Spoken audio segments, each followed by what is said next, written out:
Hello everybody. This is Loki. Loki's Cryptids and Paranormal, or you can call it Paranormal and Cryptid channel. Saying hello to everyone. Hello. Hope everybody's having a fine day. It's a nice hot day here. Didn't get any hotter than hell there, like it's seeming. Might start praying. My God.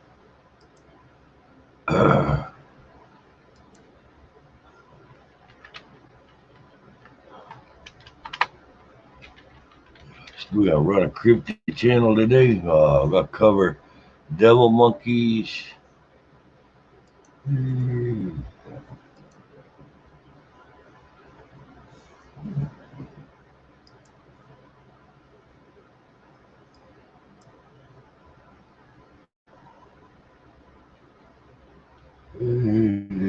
All right. What's your hello, Glam Bunny? How you doing?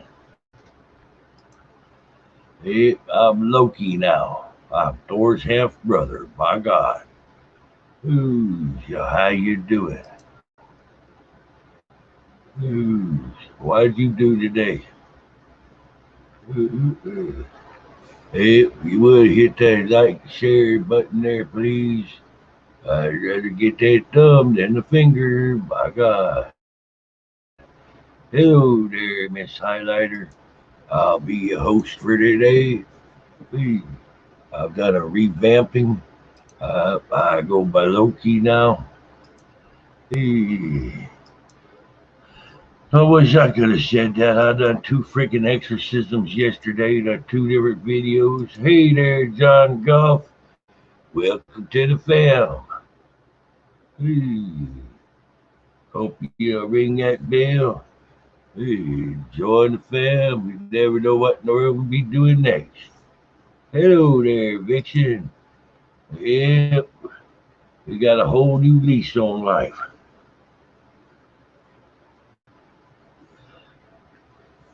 Hey, yeah, buddy. Alrighty. We're still gonna be sharing out videos. Y'all would there check out Miss Highlighter's channel. Let me see something. Let me go over here.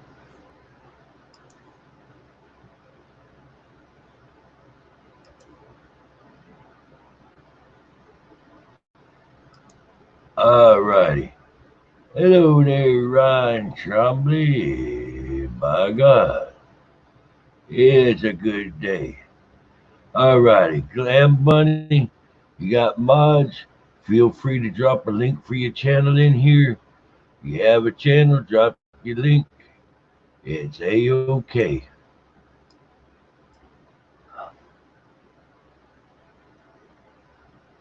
Everybody got a link, got that little blue wrench by your name. You have a YouTube channel, drop your link. How did I get to that, Miss Highlighter? Because I go 18 to 20 hours a day. I'll be doing live YouTube. I was on Twitter. I quit Twitter. I just run nonstop. Twitter wasn't getting me where I want to be, so I went to Facebook. And I went today, went out here to the open. Thank you so much. Yeah. Shit, you ought to know, Miss Highlighter. I'll go 18 to 20 hours a day without sleep there. My whole time I was on Twitter sharing out videos. Go all night. End of the next day.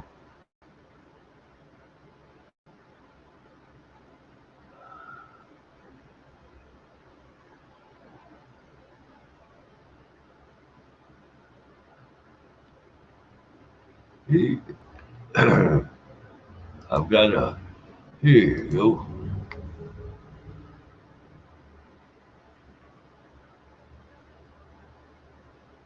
Shit, that's a crazy question. How did I get it? That is it. Ain't only gonna be good vibes here. All gonna be family here.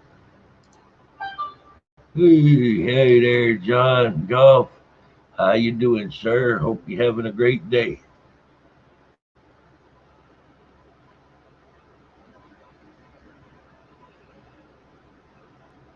Hey, I'm gonna give a shout out there to the Venomous Fringe. Big deal. Hey, appreciate y'all. Glam Bunny, Venomous Vixen, Miss Highlighter. Hey, John Goff, welcome aboard. Hey, all righty. What you doing there, Ryan? Oh, I don't know. Ryan might not be here. All righty. I'm not as good at this as the Venomous Fringe is, but we're running today off the mysterious devil monkeys of North America. But hairy humanoid, eh, they kind of they not like Bigfoot or the Sasquatch. They different. They more ape-like. They've come to be known as the devil monkeys for a reason.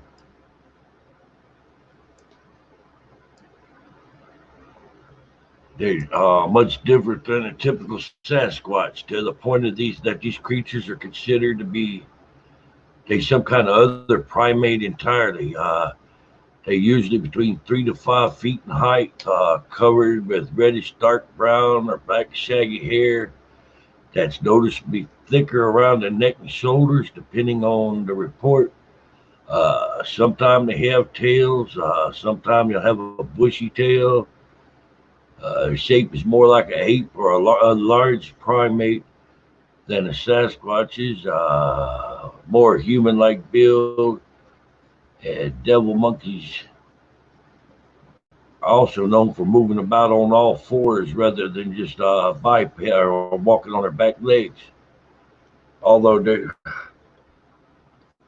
supposed to have really powerful legs, they can hop something like a kangaroo and able to make leaps of distances of up to 20 feet or more. They have claws on their hands. Face typically supposed to be muzzled dog-like, are similar to that of a baboon. I think they're more like the baboon with a large mouth. They said both have a whole mouthful of sharp teeth and oversized canines. And they're also supposed to able to produce a variety of loud whoops, whistles, and wails, screams, barks, other kinds of vocalizations, and they're known for being extremely aggressive. They don't have to have a reason to attack. The sightings that began the whole tale of these incidences occurred in South Pittsburgh and Tennessee in 1934. Supposed to have been a whole bunch of sightings or reports by witnesses claiming they'd seen the baboon-like creature leaping, bounding, and dashing across fields and roads with great speed, and it was speculated they might have been a kangaroo.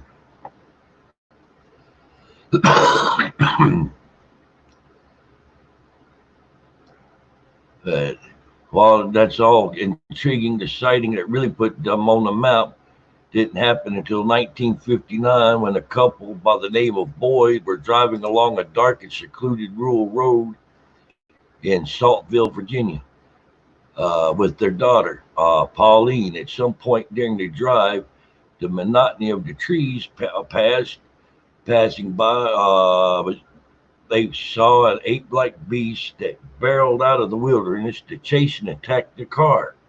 It attacked a freaking car now without any kind of provocation. They said they got a good look at this aggressive creature, saying it was like a monkey and it had a light taffy color hair with a white blaze down its neck and underbelly. It stood on two large, well-muscled back legs and had shorter front legs or arms. And it left deep scratches in the car and gouges in the car. None of the occupants was harmed. All righty.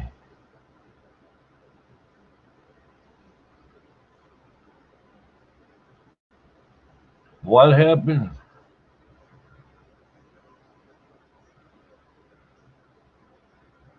I passed away on a stream. Damn. Sorry to hear that. There you go.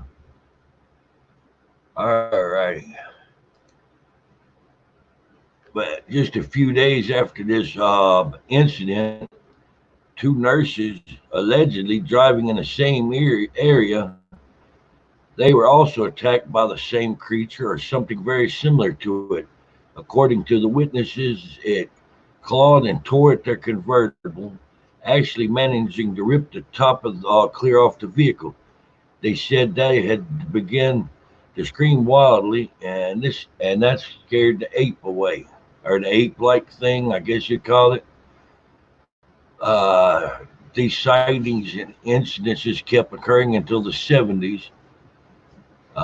So they said it was a large, bushy-tailed ape with a face like a dog, was slaughtering and maiming cattle in Albany, Kentucky. So many sightings came about that cryptozoologist Loren Coleman actually traveled to the area in 1973 to investigate. While Coleman found no hard evidence, he came away fairly convinced that something weird was going on. He said he interviewed the people who were very sincere in the whole context about the devil monkeys. It seemed extremely sincere. Said the reports of hairy monkey-like creatures with tails very different from Bigfoot. Was very similar to what was reported in the backwater area of rural Georgia in '79. Simian entity was sighted several times and was described as having a muzzle snout, a tail like a beaver's, but it's bushy. And that was far from the last sighting. Reports continued on into later years. In 1994, in Roanoke, Virginia, a woman was driving down a dark road around 2 a.m. and she was confronted by a devil monkey. It says a scary creature, it's kind of like a cross between a wolf and an ape that materialized out of the night and landed right in front of her. She said it was around 6 feet tall, was wiry and a thin frame and cat-like legs, was covered in sleek fur. Layla. Sorry, Layla's trying to eat the bedding over here. The woman said, of course, wildlife officials dismissed the report as merely being a wolf or feral dog. All right, thank you there, Ryan. We'll send you some dang old red crayons, by God. God bless you there, Ryan. Golf, or John Golf, pick something you're interested in, bro. Something that makes you happy. And start your channel with that. Don't deviate. If you start splitting up into too many different things, viewers aren't going to be interested in your channel. Like if you've done a show on cooking and then started to do something on tuning up hot rods, people like to cook and run across the videos for the hot rods and unsubscribe. The people like the hot rods, for instance, see cooking and they might unsubscribe. So find that one thing that really fascinates you, put your best effort into it, and stay with that till you get established. Then maybe later on you might go off to something else there and kind of branch out, keep things interesting. But you always bring to the dang what brought you to the game. You start in paranormal, stay in paranormal, unless you move on up some and you start getting branching out. Decide maybe you want to do cryptids possibly. Maybe you might want to do UFOs, but for the first little bit when you start, stay with that one thing. Thank you so much there, Vixen. All righty. Uh, in 96, a woman by the name of Barbara Mullins was driving along Louisiana's Highway 12 when she supposedly noticed a large mass sprawled out on the side of the road. She pulled over, got out to investigate, but it wasn't a dead dog she had seen. What she saw was in fact a creature similar to a baboon. I actually seen the picture. It did look like a baboon. It was about the size of a large dog. It had thick, shaggy hair, pointed ears, and ape-like arms and legs. She managed to get photographs of the carcass, and they still travel around, and people want to debate it. The photos show a dead devil monkey or dog or what. It remains to be unknown. Thanks so much, Vixen. God bless you.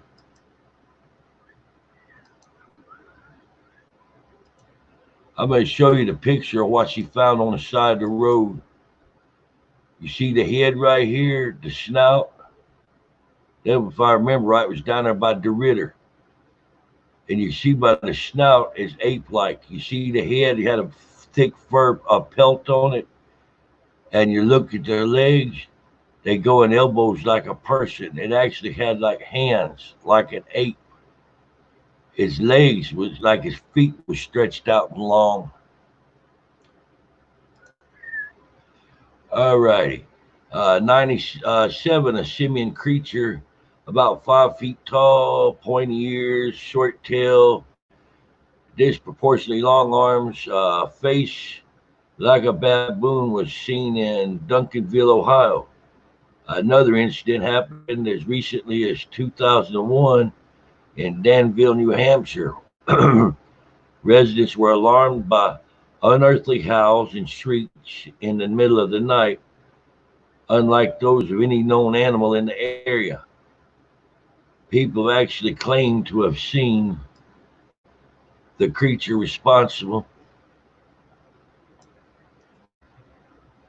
for these eerie sounds. Reported it was a large primate of some sort, dog-like muzzle,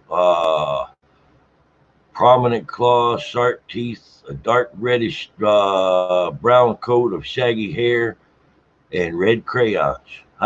He had your crayons, Ryan. Danville's own fire chief even apparently saw the beast, and the creature was seen at least 9 times over in 2 weeks. It got to the point it caused a minor mass hysteria, and the reports just suddenly stopped.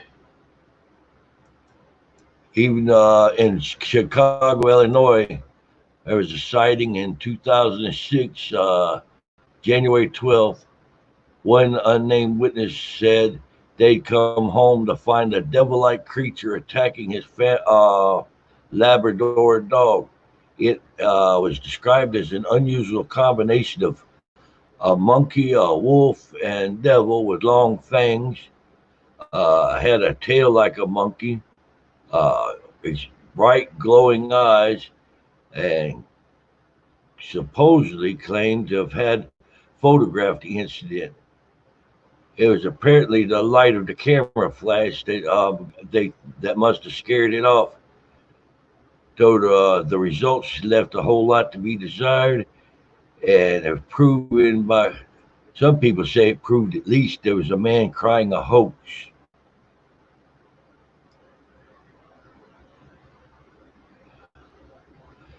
2009, there's a report by an unnamed wildlife biologist supposedly to have seen a devil monkey in rural Louisiana. Said that he seen the creature running through an open field and at first taking it to be a dog, but soon realized he was wrong. The witness explained of his counter. He said at first he guessed it. He kind of thought it may be a dog, but it got closer. He realized he was wrong. The, whatever it was ran on all fours to a spot in the fence. The trees were about 30 feet apart and leapt over the 5 foot fence in one hop. And once on his side of the fence, it stood up on two legs, was only 30 feet apart from him, and he'd got a really good look at it. He said it was about 4 feet tall, maybe a little bigger, had really big yellowish eyes, large pointed ears, had shaggy fur, it was standing on its tiptoes. It had a somewhat bushy tail, kind of like a squirrel, but wasn't as thickly furred. The snout was very cat like. He said it was close enough to make out thick furs on the face. He was inclined to believe they may have been whiskers. And he said once it stood, it kept its arms to its sides, similar to a human, and bent at the elbow slightly. Hands had identifiable fingers with very noticeable claws. He said he saw something that day that he could not explain and was hard pressed to ask others to blindly accept what he said at face value.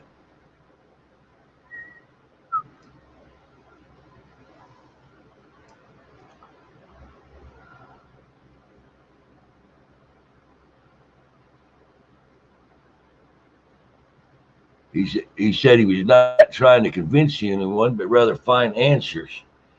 But in any case, after the evidence, he firmly believed that what he saw was a so-called devil monkey.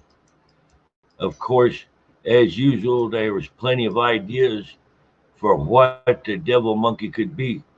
Some there are an undiscovered species of primate inhabiting the isolated wildernesses of America. Others say they're misidentified dogs, wolves, or possibly coyotes, or get this, escaped kangaroos. And also is an idea that they could be the result of an exotic escaped monkey or ape. Out in this realm of bizarre is they are mutated experiments, aliens, chupacabras, interdimensional beasts. Possibly this is all just a hoax and an urban legend in the end, but no one really knows for sure. And the devil monkey reports still come in sometimes. They whatever they are, it certainly shows that Bigfoot may not be the only mysterious ape-like creature to call North America home.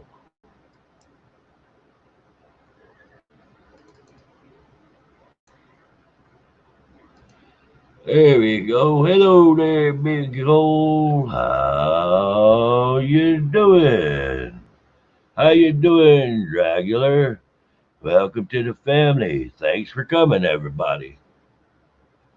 Oh, you got some mods. Drop your links. Whee. Mods can drop a links at any given time.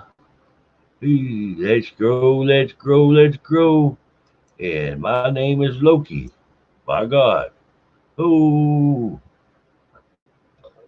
uh, is your channel named John Golf? I mean, is your channel named John Golf? Ha hee hee. What's the name of your YouTube channel there, John Golf?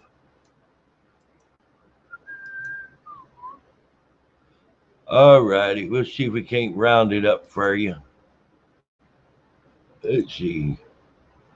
All righty. Thanks for coming, everybody. Hope you're having a wonderful day. That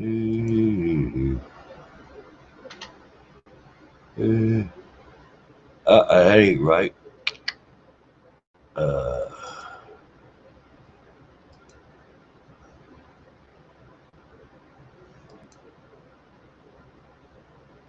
all right, I'm gonna see if I can find your channel for you.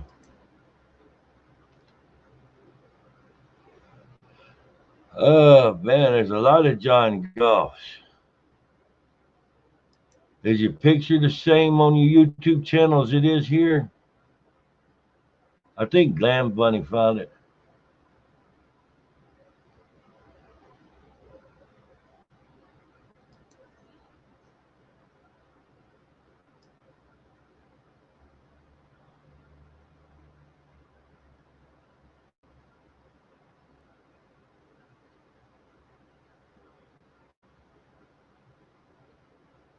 Hey.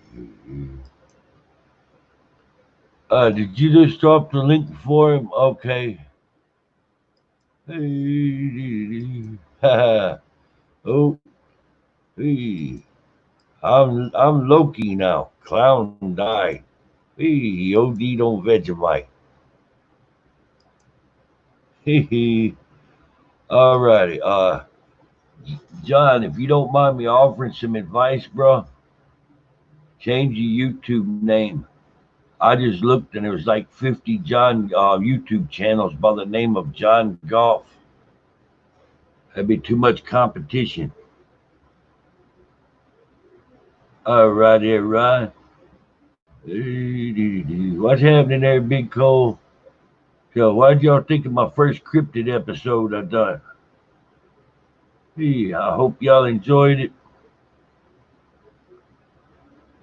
It wasn't as good as Venomous Friends or Big Deal. Hey, they masters. I'm a Padawan.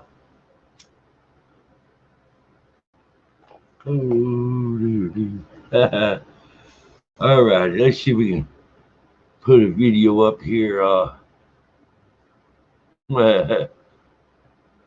Yeah, I mean no offense at all there, Mr. Golf, sir. But anytime you go for a name, yeah, I heard YouTube took her dang live stream down. That sucks. Thank you there, Big Cole. I'm my first try on one. I'll do better next time. I need to get more pictures and stuff together. Hey, Ryan wasn't busy. I'd call him and try to get him to explain more about the devil monkey. Hey, thank you so much there, Big Cole. Let me see if I can find something about the Venomous Friends. Uh, I need to play something for Glam Bunny. I really do. So I'll be looking her up in a minute.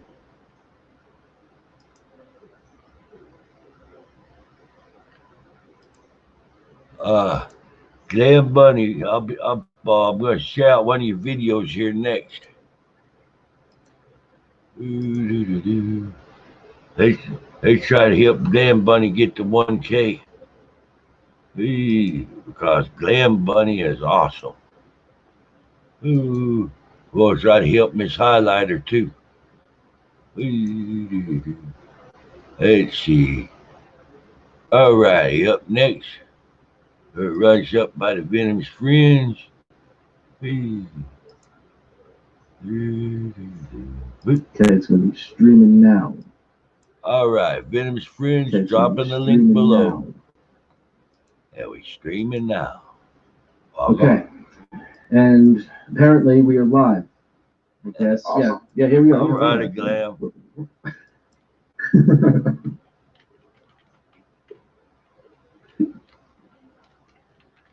Good evening, ladies and gentlemen, and welcome to the Venomous Fringe. And tonight, it's me and Ryan once again here to give you another episode of amazing content of the Cryptids and Paranormal, as everybody knows. That's not sarcasm, it's just honesty. how is everybody today? You know, I had to do like a warm welcome. It's nice, beautiful weather out. You gotta be nice and warm. I mean, Ryan, I don't know how you feel about that, but it's nice to have a nice, warm, cuddly welcome, don't you think? Oh, most definitely. Well, I will say this though. I mean, I hope everyone's doing pretty good though, because it is May. Happy May. I mean, personally, May is nice. It's been very nice out. I mean, I don't know how it is by Arizona, but personally, it's been pretty nice out the past couple days over here on the East Coast. So it's good to go out actually. And finally, where I'm at, there seems to be we're gonna be people are going out. There's parks and stuff opening up. Nothing too crazy just yet. So going out today, to get on the beaches and stuff, it's pretty good. Yeah, it's getting really, really warm here. Very, very warm. It's not even the start of summer yet. You like boil an egg on the rocks. Oh yeah, pretty much. Just wait till summer. Absolutely, yeah. I can imagine the temperatures are pretty damn tough up there, dude. I can think for a second that you would go a day without having AC off, You have to. You absolutely have to have that on. It gets to be 113, 114. Just, oh. I think it's even crazier to think that you have it's crazier that there's like what? In Arizona, like the temperature, the Fahrenheit, it's pretty damn hot. Like, I mean, like going close to Texas and the Mexico region too. I mean, forget it. But Arizona, man, you got those deserts, man, they're freaking crazy. Yeah, sometimes it's like being on the mouth of hell. You get like a nice boat at the canyons and just go ahead and just like sunbathe and then see it come out nice and red. Right? Got a bunch of water to protect you so don't fall into the black hole. But anyway. Oh yeah, so many times here. It's ridiculous. Oh, I can imagine. But ladies and gentlemen, welcome to tonight's show. It's very good to see everybody. I feel like it's been a while since we've done a live show. I mean, I think our last live show was what, like early last month, and now here we are. It's crazy. But I think with how things are going lately, and there seems to be some sort of light at the end of the tunnel for certain places in the U.S., even though that it's still pretty hectic right now with the COVID outbreak, that it's always good to go live and see how everyone's doing and checking in with everybody. So Ryan, I mean, how has everything been personally since we last spoke? What's the big fuzz? What do we got here going here? Oh, it's been very, very interesting. There's a lot of talk about different channels having some interesting content. Pretty sure you know what I mean by that as well. Oh, indeed, yeah. When I got the intel of it, I was pretty blown away by it, and I don't know, man. On one end, I'm very curious, and on the other end, I'm a little frightened. But at the same time, you got to take it with a grain of salt, I would agree with that, yeah. But I will say this: for what we are bringing into here, I mean, we've got some pretty interesting things coming our way. I mean, for example, what do we got here going on next week? I mean, I'm scratching my head thinking we have something in reference to an interesting report happening in Michigan, and we're sitting down with an eyewitness who has had some interesting tales in Michigan, and I can't wait to share it with you guys. Ryan and I, when we spoke to this person, it was very, very good conversation, very genuine, beautiful conversation. I mean, Ryan, I loved it. It was great. I can't wait to reveal this interview. It was very fun. And for that person out there, I want to thank you again. It was very exciting, and it was great to have you on the show. So that was an excellent interview. That was a very, very interesting interview. They're going to love this. They really are. Oh, I think so. Yeah. Got the crowd hyped up a little bit here. It's pretty interesting to see. It's all about the hype. The hype train. Surprisingly, there's a few trains that go through off of the Delaware and Pennsylvania area, in our area, that are not in operations because of the outbreak right now. So it's pretty crazy not to think of trains, but you think of hype trains, you can't get any better when you're watching interviews when it comes to dogmen. Dogmen are friggin' alphas in the cryptid community right now. I think have been for quite a while. They shall remain that way as well. But I have room for Sasquatch. Sasquatch is always nice. Yeah, we got to show Sasquatch some love. Indeed. And folks, everybody coming in from the Vixen to Ethan to Julie to Kylene, Ethan, Titan, all you guys, Allie, We have a bunch of amazing folks watching right now. We're doing a Q&A tonight. Part of this is to, of course, enjoy and talk about everything cryptid-wise and paranormal-wise. So we're taking questions, and folks, answer away anything. We are definitely here to give you our open, uncut, honest opinion, because that's how we operate. FBI is already in the chat too. I see you, Julie. That's great. It's a good start. But see, at the same time, too, the joke's on the FBI. Indeed. But yeah. I think it's funny because for some people, the FBI joke, FBI open up. I love that, Julie. That's good. I love it when they have the humor. The humor's good. Oh yeah, Julie's great. She's definitely a cool person. We got Eli Buckmaster. Whoa. Eli, what's going on? How are you? Eli and Colin Henry? Uh-oh. Boys from Guild Stream are going to read ours pretty soon, I think. Here we go, baby. Here we go. Julie goes FBI open up. Ellen Lund goes Sasquatches need some love. Indeed they do. Carlene goes, I hear my man Ryan in here, indeed. You do? Yep. Yeah, you were attacked by a Sasquatch earlier, weren't you? Yeah, very devastating account. Very tragic, too, I must say. That's going to be so traumatic for you, my friend. I'm sorry. And there are pretty sure some honest folk in there who've been attacked by some Sasquatches before, in terms of, not actual Sasquatches, people. That's the plot twist here. But yeah, gentle creatures indeed. Hey, what's up, Second Star? Second Star. Yeah, man, no, a lot of people are. It's crazy. Hey, guys, welcome to the stream. It's great to have you all here.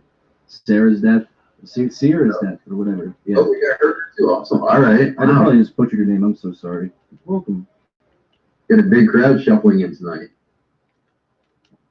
I will say this, though. I mean, it is always great to interact with the subscribers and the chat, because one of the things I like to do on the show is to speak to all you guys. Because, it's always good to hear what you guys have to say. And to kick it all off, Titan, all you moderators. I mean, Titan, Ethan, Vixen, Julie, the list goes on. I mean, you guys, always love seeing you guys here and having your questions for us. We do our best to keep away from the squatchy FBI. But to kick it off, Titan goes, Chris and Ryan, how do you vet stories or experiences when you receive them? By what standards do you hold for them? That's a very good question, because it really does go into the barrel of trying to understand, like, how do we go about these stories? What are our honest opinions on these stories? And I'll start it off by saying, like, I definitely go through a flatten where if the encounter is seemingly too short to be told as a story, then it definitely does flow through that there is some sort of genuine to it. Now, don't get me wrong. I'm not saying that, story encounters that are long and very long that are like books are not genuine. There are many that I've read, and they are out there. I have my honest opinion on certain reports and whatnot, but I go by a rubric of just picking certain words out. You pick out certain words that seem to be used in nonfiction or fiction stories that you could pick up on. And these are your basic nouns and pronouns.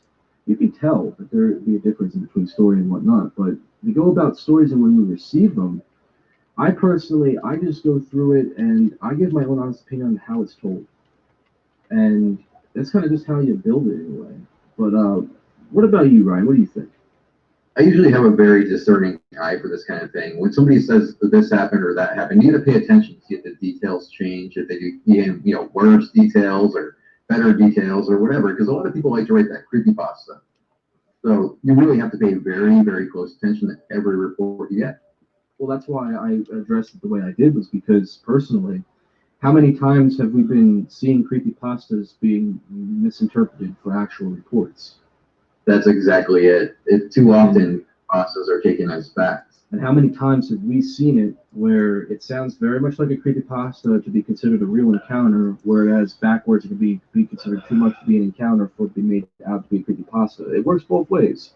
So you really, I have to agree with that too, but that's why I address it the way I did, because that's just my honest opinion when it comes to that type of thing, because I feel that when you tell a story, you're going to tell me a story, but at the same time, when I look out for certain words, personally, you got to read the story yourself firsthand to draw your opinion. I can't just simply tell you it. I give my honest opinion on it, but you yourself, as an enthusiast, if you wanted to read a story, have to eyeball it in the way you do to get a good opinion on it. It really comes down to your own opinion.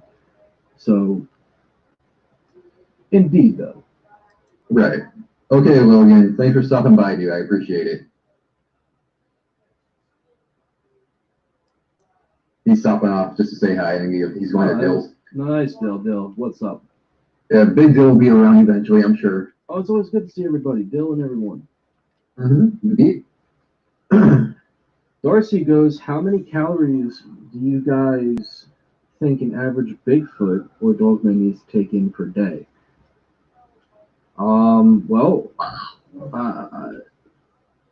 Bigfoots and Dogmen are notorious carnivores.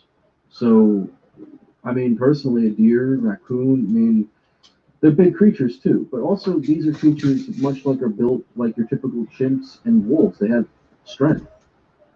And I bring up those two in the primate and canine categories respectively, or the Canis lupus, because personally, they are very strong predators. I mean, chimpanzee clearly is very strong. I mean, duh. I mean, we've heard many stories of chimps, and I mean, I don't want to compare it as the primate, but the primate instinct. I mean, you look at Sasquatch. I mean, they have genetics or some sort of link in each respected pod with Bigfoots and primates, or at least with Dogman, Canis lupus, whatnot.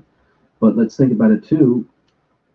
Taking an average amount of calories, I mean, would 3,000 calories be an exaggerated number, or 5,000? Because personally, I feel that maybe that may be a smaller number. But also, too, they're built pretty damn strong. You hear reports of them looking very muscular in all cases, especially the canine variants. That was a question you could really sink your teeth into, so to speak. To throw it around like a 60-second answer, like it's like the round table, like in like when you have that 60-second like answer time without the timer. That's kind of how you just go about it with answering this question. So hopefully I didn't sound too ridiculous. If I did, just rate my scores from 1 to 10. But what do you think, though, Ryan? What do you think about the calorie count? I would think they would need maybe, I don't know, 2 to 3 times as much as your normal primate or canine. They're so big and so muscular. It's going to take a lot of calories to keep something like that alive. Oh, no. They'd probably be grazing, I would think, all day, picking on little things all day just to eat. I think so too. That's a lot to take in. Plus, too, like you got like natural grown fruits coming off of their trees and stuff in certain parts, even in deep part of the woods. So you got berries and things that they can eat. I mean, they also if they can raid farms. You don't tell me for a fact they can take berries, they can take livestock. Right. Yeah, as odd as it sounds, Dogman might have to be an omnivore kind of creature. Indeed. Because if they were just carnivores, how could they actually find prey often enough to actually keep them alive, especially if there's a large number of them out there? And also, too, I mean, when we look at past and present encounters, we look at how the past has had very minimal amount of Dogman activity, but when we look in the present, there seems to be more activity because we see more reports coming in, but at the same time, these creatures are now almost in an evolution phase, I think, where they've had more variant types, and there's more of them. So, and I'm not going by what we know now. This has been pretty much documented, I think, for the last 20 years. We have had an increase in reports because of the more upcoming encounters that people talk about from the 60s to the 80s or 90s. And then you have also, too, the variant types. How many, I think there's more variants out there than they always see. But also, too, going back to the first question about how we take reports, you also got to take reports with a grain of salt, too. I think any researcher out there who really takes this passionately would want to take things with a grain of salt, but be skeptical. I'm not saying that. I mean, there's true 100% skeptics, but then there's also researchers with skepticism. There's a difference. You base in the science that you know and the notes you know, and compare it in a way. Skeptics will take it differently because skepticism is more of a nature where you just sit there and you make a quick judgment call in a way. And that's what it comes down to. It's not to berate a skeptic. I respect skepticism's opinion, but it's what it really comes down to. It's basically one that does homework and one that doesn't, to summarize it. And funny thing is skepticism is part of science. And that's what also makes it big. Yeah, you deny it at first until you start doing your own research. Then you start to believe through your own facts. And that's also a reason why it's important to have some sort of skepticism in a field like this, especially Absolutely. when there's a million photographs and video out there that just do not look like your typical Bigfoot or your Dogman. There's more video of Bigfoot out there that seem to be compromised as just ape suits than there are Dogman and wolf suits. Very true. Bo Daniels had a question about that incident in Kentucky. I mean, we've talked about this, I believe, didn't we, Ryan, about the incident in Kentucky? Yeah, many times. That was actually a pit bull attack. Right. Dog fighting ring involved in that. His own mother actually came with it and said what it was. It's still a heated debate, though. A lot of people want to believe it was the dog man. Yeah. Second Star Survival had a question about, hey, Ryan, did you find out anything about the Dogman wearing necklaces? Not yet, Second. I'm still asking around for you, though. He actually potentially had a dogman encounter. That's why he's asking about the necklace. Maria Zimmerelli goes, do you think that Bigfoot and Dogman use similar symbols, stone piles, and such for direction, migration, food source, or even places to hide? That's a very good question because it really does go into that debate of migration and how they really go about it. Because why would one go for migration to begin with? What? To find more shelter and to find more of a food source. If the food goes south, so is the predator. The predator's going to go south in order to survive. Right. So, if they use certain things like stone piles, they definitely do have some sort of direction. I feel that if these creatures have been around for almost thousands of years, they've definitely had some sort of coordinate maps where they can put out and actually, to their own science, what we would see as a basic drawing of a map and putting commercial grids and spray paintings and tagging certain trees as our guides is what they would do with stones and stone piles, as what Maria had mentioned. So I feel they've done that. I feel they could do something of that nature. I mean, think of the times when people would come across the structures. Could we think that the structures too could easily be almost like a direction to be like, okay, this structure is made personally for this part of the migration or this area specifically for whatever reason we want to be here or make it known. I'm not trying to say structures are made for that in perfect nature, but I'm just saying that structures, could easily be used as a guide as well. Smaller structures to be exact, or something that would look a little out of the ordinary. But anyways, I think personally they've used certain things like that, even more materials. What do you think, Ryan? I think it's more likely to be Sasquatch that uses that sort of thing. I mean, if you follow the theories that Sasquatch is more human animal, that would make sense. Whereas Dogman, it's more canine. So structures and things like that just won't mean much to a canine-like species. I think it's just it's more of an inbred kind of thing where they know how to migrate, they know the paths to take. Right. Yeah, it's something for generations. Kind of like how the wolves follow the deer. It's inbred inside of them. It's in their genes. Right, and I want to just go off and clarify that when I was talking with stones, I believe it was with Bigfoots. I feel that dogmen don't necessarily follow that type of thing. I don't think they would leave a paper trail really behind. Bigfoots, on the other hand, most likely because there's more cases of them using structure and rocks, and it would make more sense in that specific cryptid. That would make sense, yeah. Joshua, he says, "What's up, Venom? The 6-year-old little girl loves my show." Thank you guys for listening in. Bella, you're listening to the Venomous Fringe. I'm Chris Fringe, joined alongside Ryan Tremblay. Hey. Hey, listen, Joshua. I hope you heard that. Hope you guys enjoyed. You guys enjoy the stream. I'm glad you guys are here. Oh, we get some big questions in the stream right now. Oh yeah. Mm-hmm. You want to tackle one there, Ryan? Yeah, they actually mentioned the small town and the dogfighting ring. The thing is with dogfighting rings, people that have those are very good at keeping them secret. So even in a small town, believe me, in a place like where I live, there was a dogfighting ring, and nobody knew about it for the longest time. So is it possible for one of those things to actually stay hidden in a small town? Absolutely. Absolutely, it could be. Oh, no doubt. Tighten Up goes, Chris Ryan, do you anticipate the new types of cryptids to be encountered after the quarantine lifts due to the lack of human presence in wooded areas?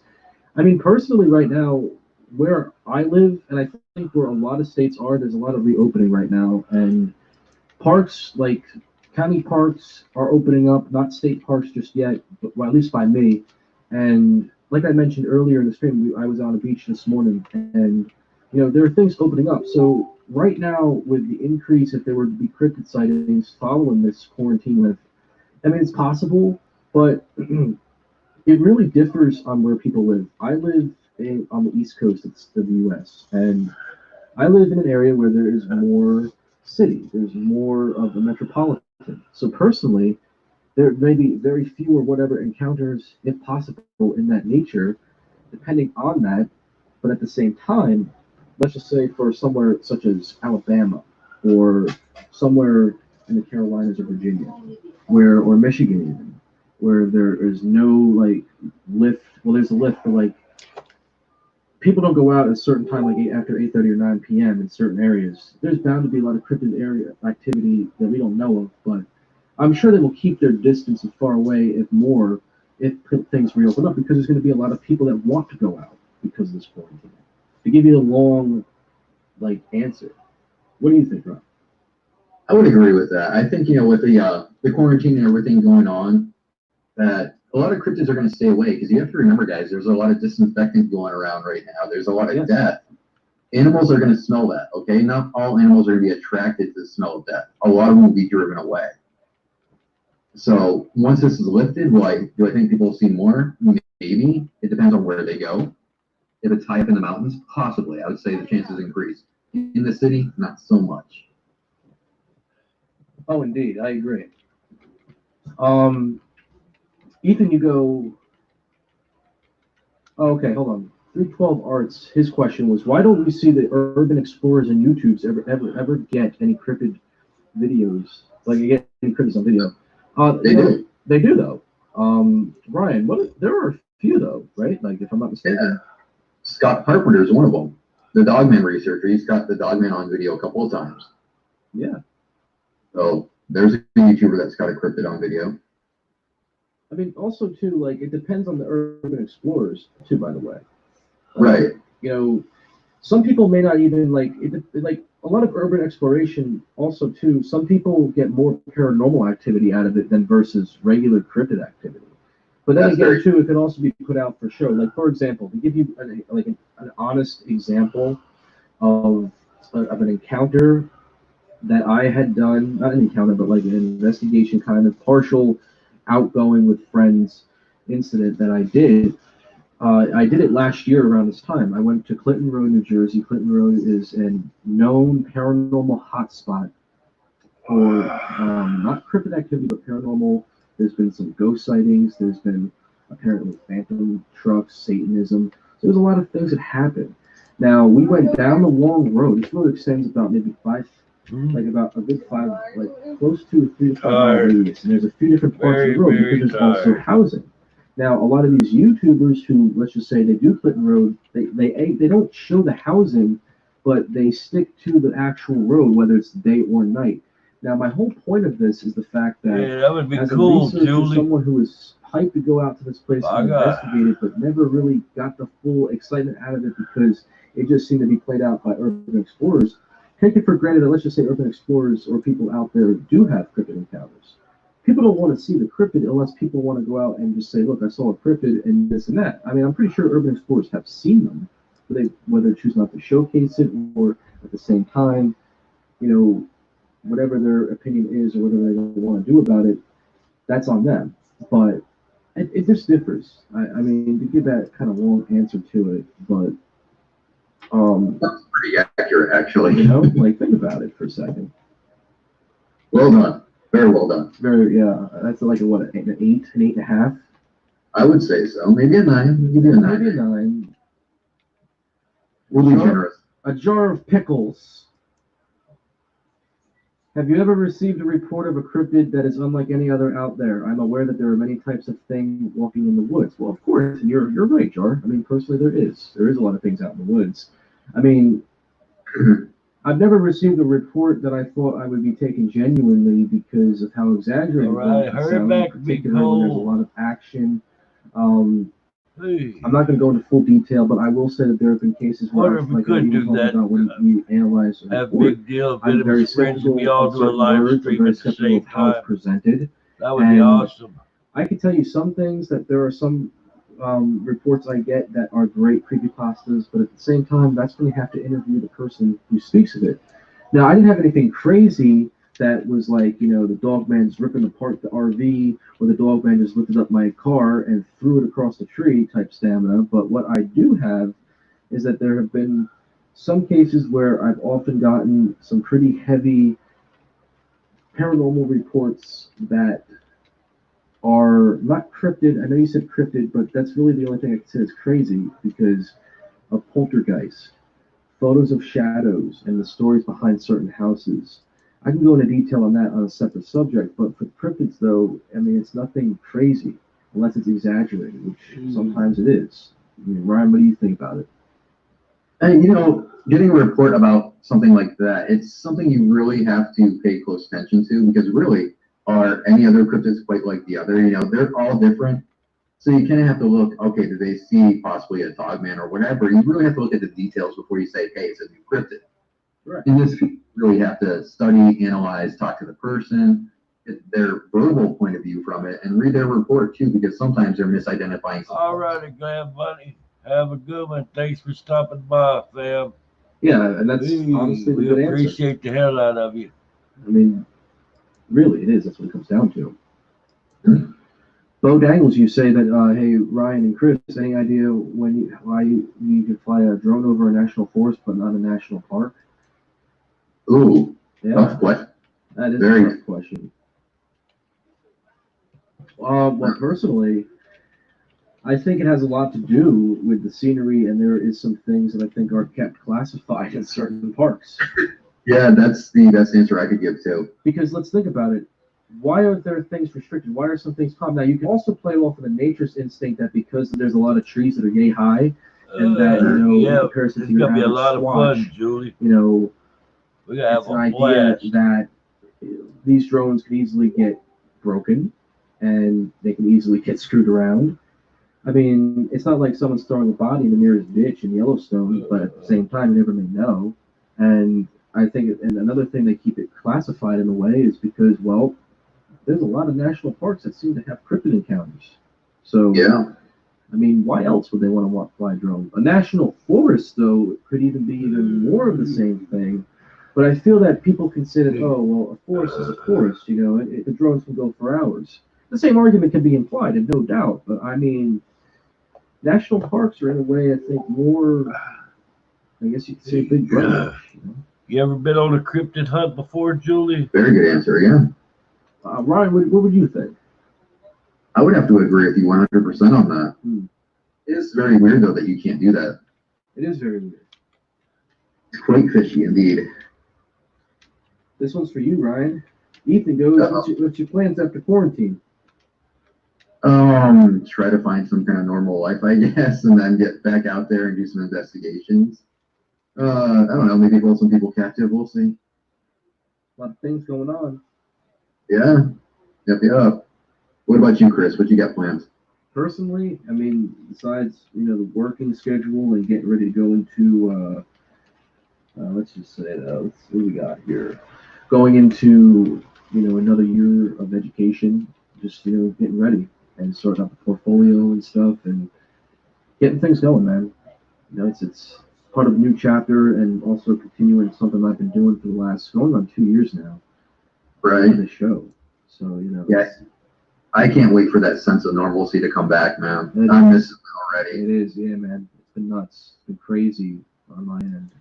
Everyone I know is going crazy with it, so it's yeah, just seeing how people are reacting is enough to drive you insane. Oh, no doubt. I mean, I've had my moments, and I think everyone has about this. You ought to go. It's a very tough time, but at the same time, I've never had, I think. What's happened in past life? We weren't alive to really witness the Great Depression, right? So, I mean, we've only been able to see this as a huge epidemic, but, hey, we take it with a grain of salt.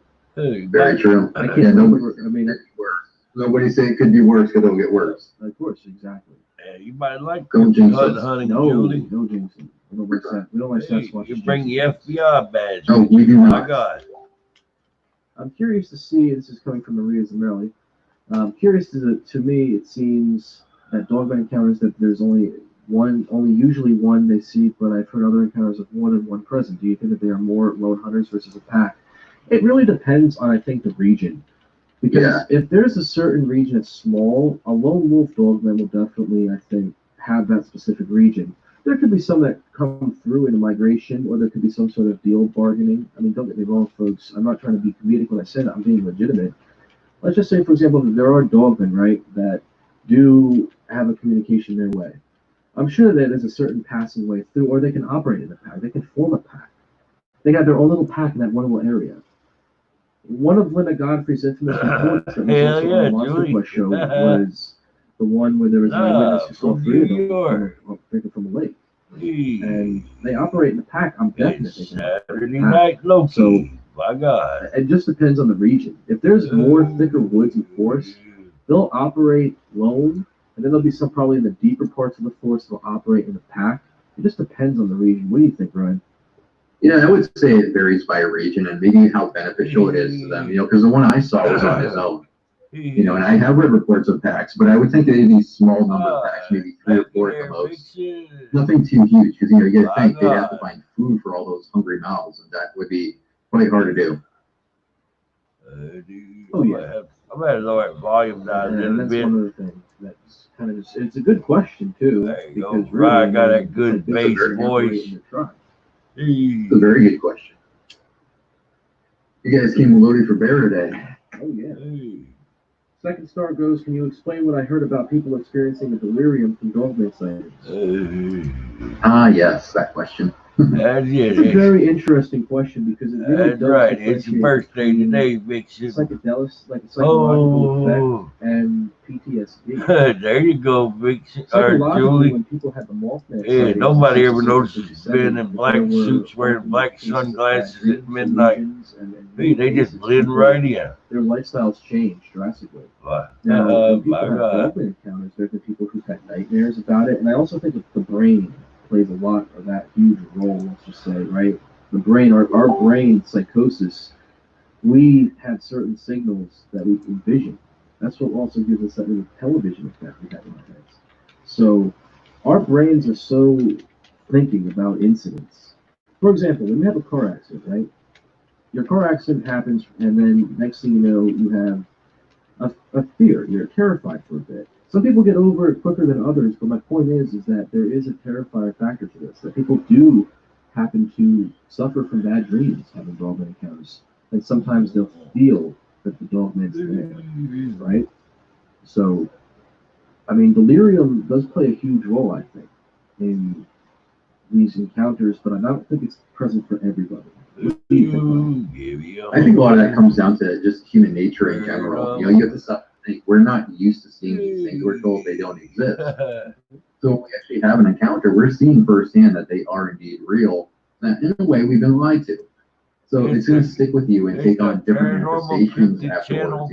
Anxiety, nightmares, all what you will. I had the same stuff. So I can certainly see why somebody else would have it. Bigfoot, Dogman, Mothman, whatever. It's going to leave an imprint on you. I can tell you one thing. One of my buddies, and this is what really got me into doing this type of show, was he was having an incident in the Barrens where he came across one of these things, and it totally changed him.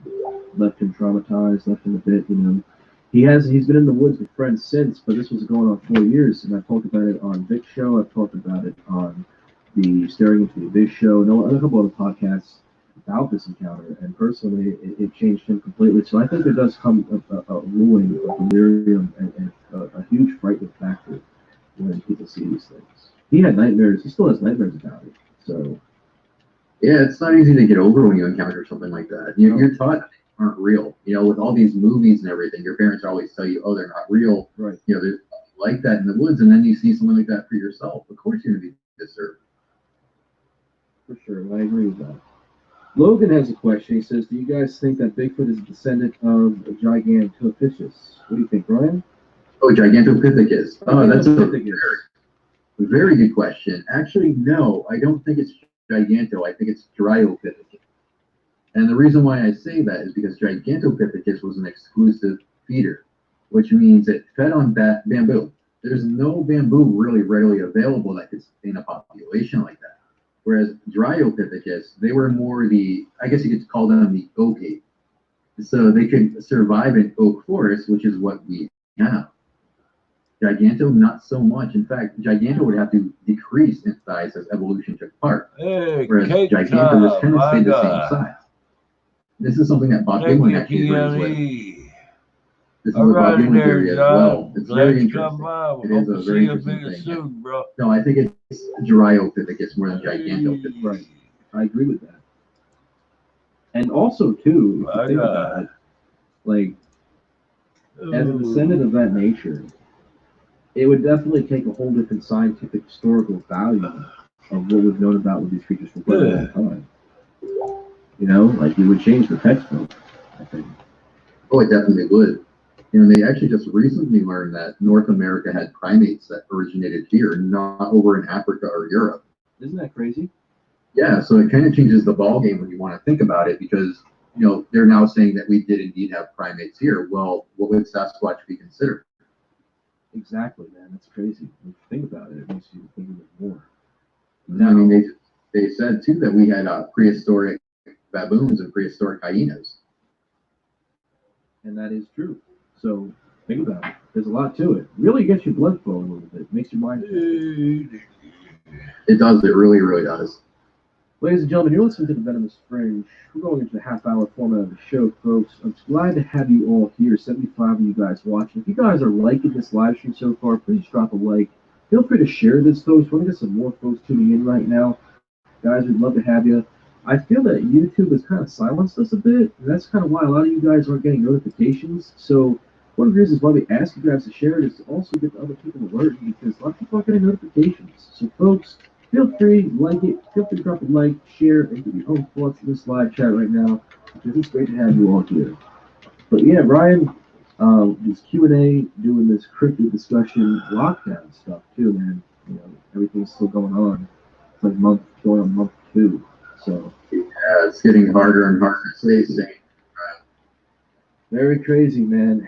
Titan has a question, though.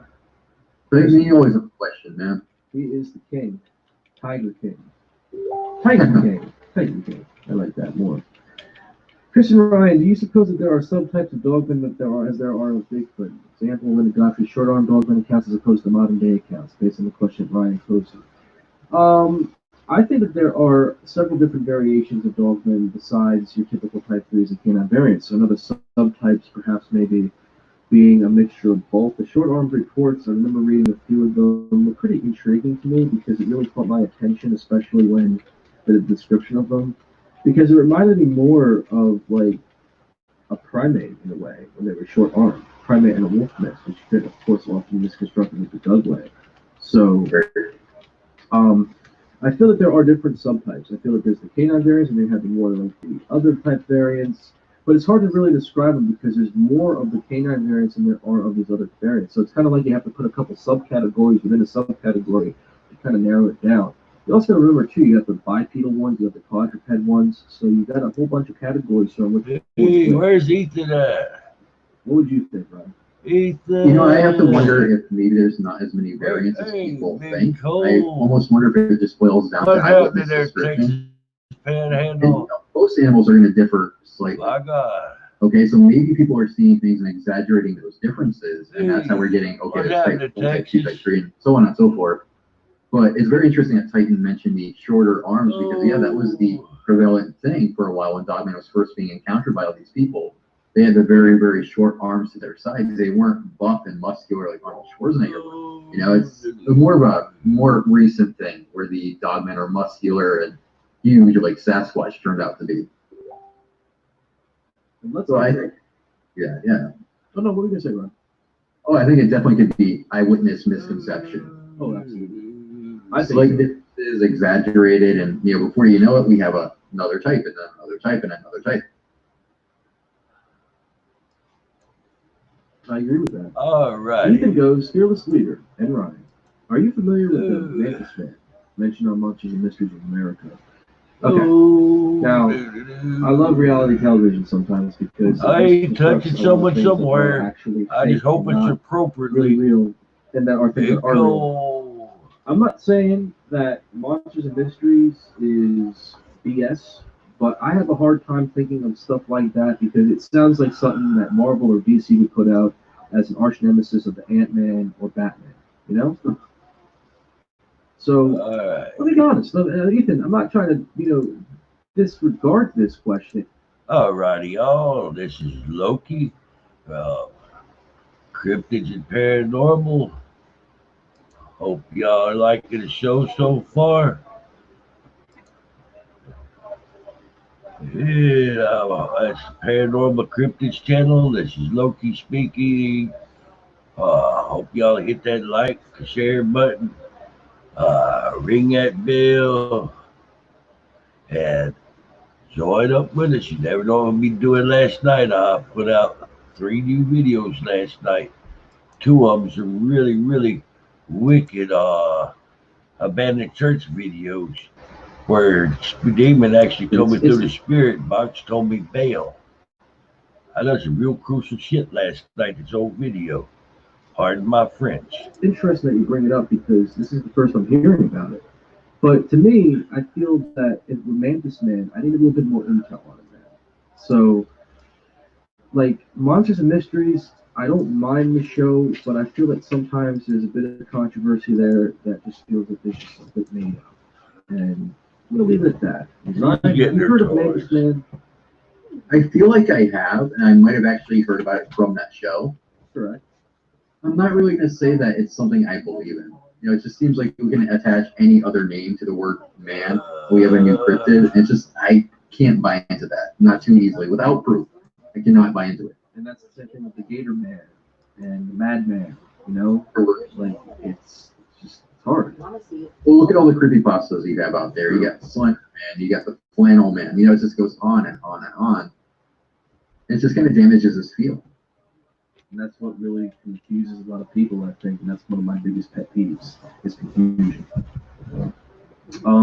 So hopefully, Ethan, we were kind of the question with it. I mean, it's just tough to kind of get intel on, Oh yeah, that's burned towards you, brother. Not at all. Second star, though, Dogman I experienced did not seem aggressive as all these other reports said that they are. Can't Dogman be like humans? There are good humans and there are bad humans. Can't they be in Dogman society? Let me be honest with you, dude. I cannot wait to answer this question because I really love this question. I love it being more exposed, that there is some sort of morality, that there is some sort of understanding with these creatures, right? So let's just take, for example, right, that. And I'm going to answer this in 2 different ways. I'm going to answer it from a dogman's perspective. I'm going to answer it from a human's perspective. I believe that there are good and bad dogmen. I believe that dogmen have personalities like us humans. I feel that a dogman that is out to not harm anybody will make its presence known, but not come out to be a threat, meaning that it won't charge, it'll look at you, it'll probably be a bit intimidating, but if it's giving you the chance to back off and not do anything or run away as an idiot or prey, then personally, I mean prey as in actual food prey, not the religious prey, not to confuse anyone. But personally, I feel that there are personality ones that will not necessarily do anything to somebody. Now, there could be bad ones that might chase you, might be wanting to harm you, but I think that that's in a lot of dogman encounters and even in creepypasta dogman encounters that there are often this confusion, that they are some sort of violent monster. I personally do not think that they're all monsters, right? Now, I also believe that a dogman can do what it does to a human being that has done wrong. Let's just say the ultimate karma, right? Let's put it into this perspective. A human being has some sort of, baggage or something done in life. And this creature chooses to come after someone, right? As a wake-up call, right? There's been some people that have walked into the I feel like this thing. There you go. You're very welcome there, Victor.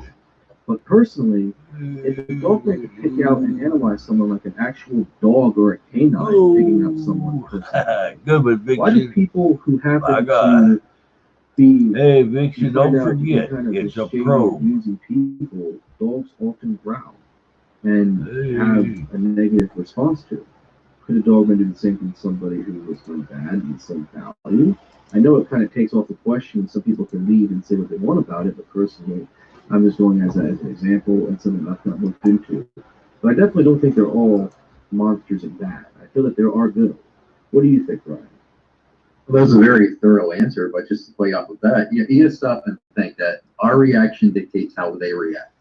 Correct. You know, if you were a dogman and somebody drew a gun on you or whatever, are you going to stand there and be friendly with them, or are you going to try to scare them away? It's simply our reaction is telling them how to respond to us. You know, in most cases, we react the wrong way, and that's why they act violent or try to scare us. They just want us away from them. They're not trying to kill us, because there would be no try. They're strong enough where if they wanted to kill us, they would kill us. They just want us to go away. You know, so if you encounter one, just remember how you respond dictates how it's going to respond. As long as you ain't burning my rubber chicken, Big Cole. And a follow-up question to that is, why do you run for mayor a second term in Shire? If I can get enough financial backing, sure. Personally, I feel he'd be a great candidate. I don't know, there's rumors going around, but don't buy into them. Buy into them, they're not true. Honestly, I would run for some sort of presidency or some sort of, governor or mayor term in the dogman community. I would do it, personally. I'm not going to lie. I'm not trying to be funny either. If there were to be a branch open to that, I would sincerely do it. I'd put in my bid right now. I'd run for it. Peter King would still run against you. He would, personally, but I feel that, it'd be great to have type of an election thing here. I would run for the governor or mayor. I'd run for, even the consigliere of the mayor and governor. It's how it goes. But, I'm open for it. So I'm putting in my bid now. Ryan could be your secretary. You're going to do me that way. I get to be the secretary? No. I was going to say you're going to be my own personal secretary of state. Okay, all right, that works. You're in charge of the moon program, my friend. All right. But no, in all seriousness, folks, I mean, if me and Ryan were to go for some sort of political terms, it'd be interesting in the dogman community. But I feel that there are some people out there that have that privilege, but I wouldn't mind putting my bid in because it's always good to interact with people and get to see what you guys have, theories and beliefs-wise. So, yeah, I'm down for it. Congratulations there, big past life explorer. I would vote for you for 10 more terms, personally, maybe more. Awesome. All right, I'm definitely going to go ahead and do that then. Hang up those signs, people. Put them in your front yard. So what you been doing, past life explorer? I'm just going down the chat, folks. Bear with us here. Yeah, looks for any vote for me. All right, hey man, when the devil supports you, there you go. Hey, listen, as long as the devil supports you, man, it's always a good thing. So this cost me my soul. That's all. Conjunctivitis from the Mothman. Actually, I believe that's a real thing, Jordan. Yeah. Oh, conjunctivitis. Yeah, a lot of reports came in from that. Yeah, that wasn't that was not from the movie, but yeah, that's. How you doing? Remember that movie was based on a novel. How you doing there, past life explorer? Yeah, as do I. Stop copying me, Chris. Damn it. A lot of details were actually pulled from the novel, implemented in the movie. So yeah, it actually did happen. Interesting. And mind you, too, the Mothman prophecy. Hey, you look like you're doing good too there, past life explorer.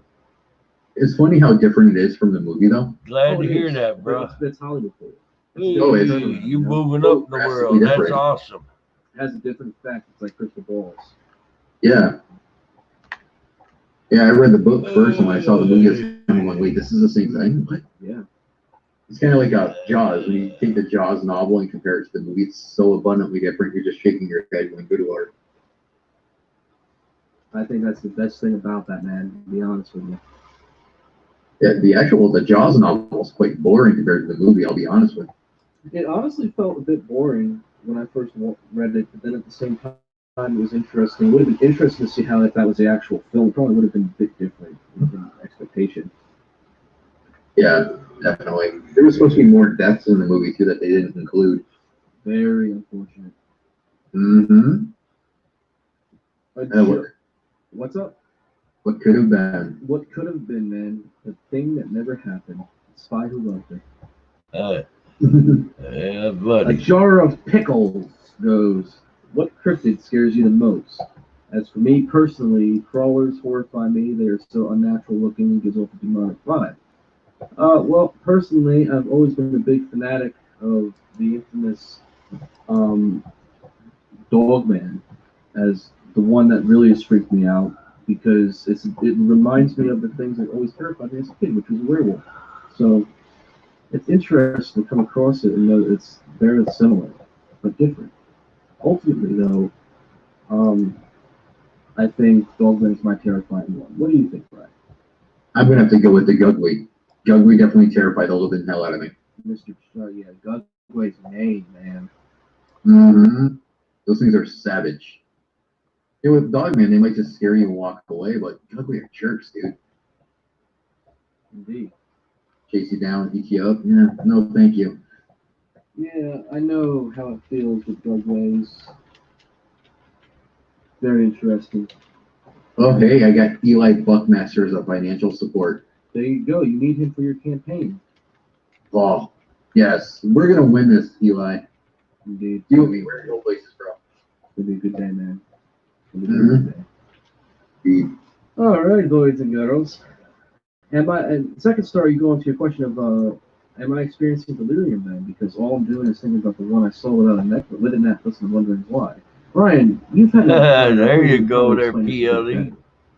I don't think that's delirium, man. I think you're just genuinely curious and confused about what you've seen.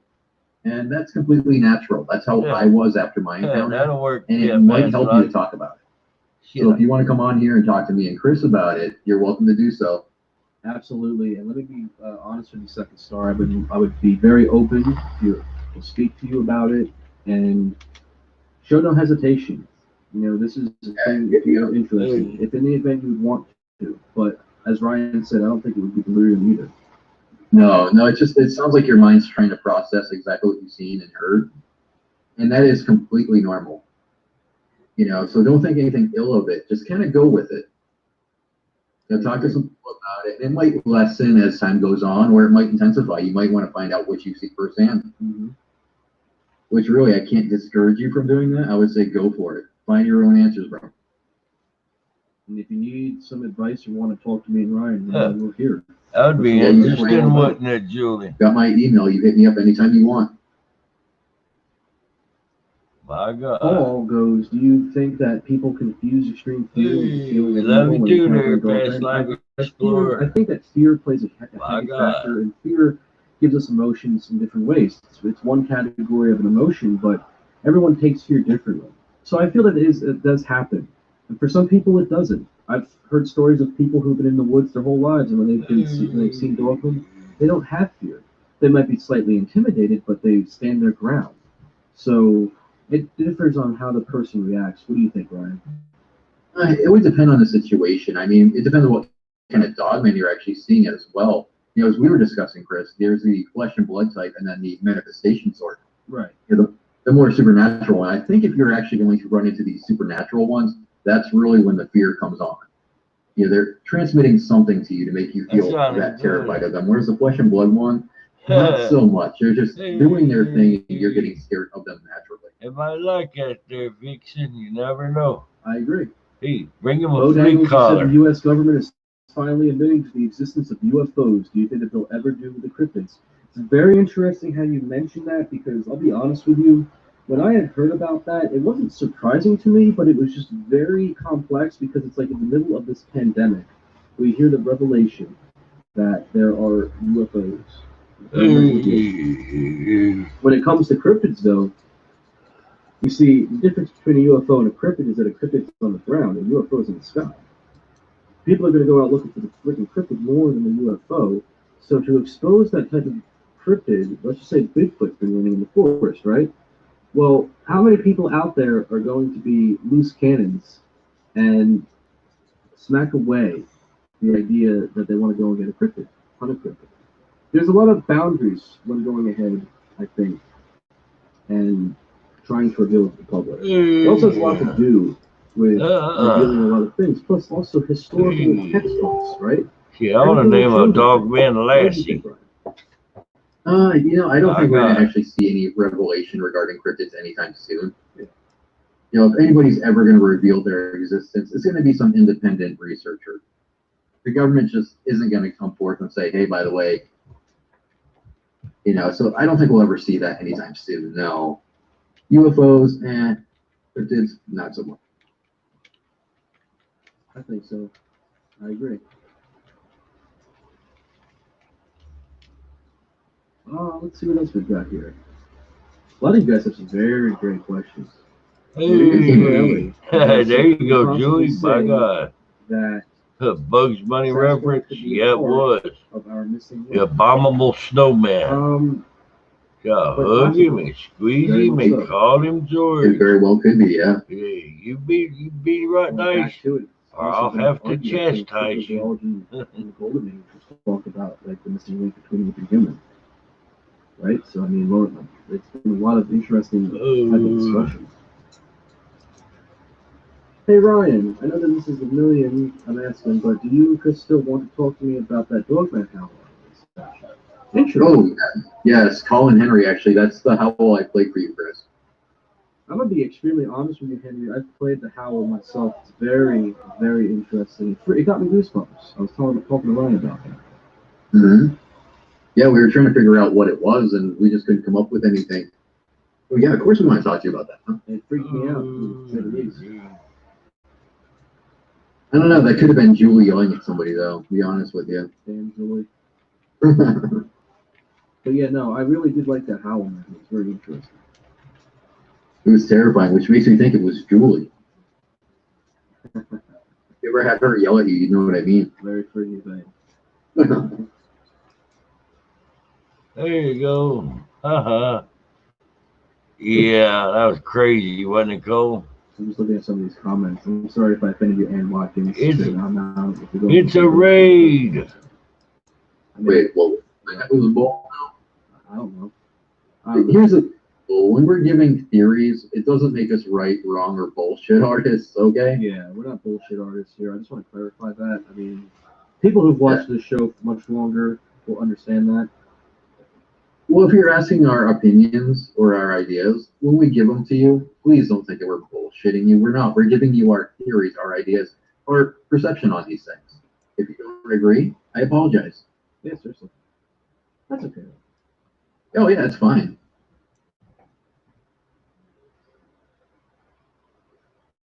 Yeah, bye, Ann. I'm sorry, Ann Watkins. I offend you with my opinion, and also to Ryan's opinion. Oh, well. Anyways, going back, Dr. Badger, you say, do you think that Bigfoot can see trail cams because they have infrared vision? It would explain the reports of the red eye shine. What do you think about that, Ryan? A very interesting thing. You know, a lot of people think it's infrared or something like that. You know that apes actually avoid trail cams as well. Right. For the longest time, mountain gorillas were staying away from trail cams and everything like that. It's not infrared. They could sense what the cameras were for. They knew it was to chronicle them, to categorize them, and so people would know what they're doing. And they purposely avoided going near these things. Yeah. So I don't think that's much to do with infrared. I have to agree. Jar Pickles, I already told you what my cryptid scares me the most. It's the Dogman, and Ryan said the Gugway. Hey. I'll say the jar of peanut butter with a stuck everybody knows, lid. I'm going down the chat because I answer each question at a time. So bear with me. If I haven't gotten to your question, I haven't ignored you. I'm just simply going down the list. But I will say this. Good one there, Though Julie. you have a question on the ones with the red eyes versus the amber eyes. I think the eye shine doesn't change a thing on Dogman or even Bigfoot. If it may be implied that they could be demons, I mean, I understand that, but I don't think so too narrow into the complex of it all, because personally, if that were the case, I feel that there would be some very different reports coming forward of how it's described, especially in Bigfoot cases. But I could be interpreting this wrong, but with the ones with red eyes and amber eye shine, I don't think it makes a difference with the eyes in general. What do you think? No, I just think that's a genetic variation. You know, if they can vary from region to region, you know, by appearance as well, then I would say that eye shine would be different. Yeah, because it's almost like they have a certain kind of change in the species. You get the ones that look like So I wonder elves, you if have the ones that FBI look would like timber wolves. understand you. You So said it it's a only kind raid, of fits Julie. that each one would have its own unique eye shine. I think so.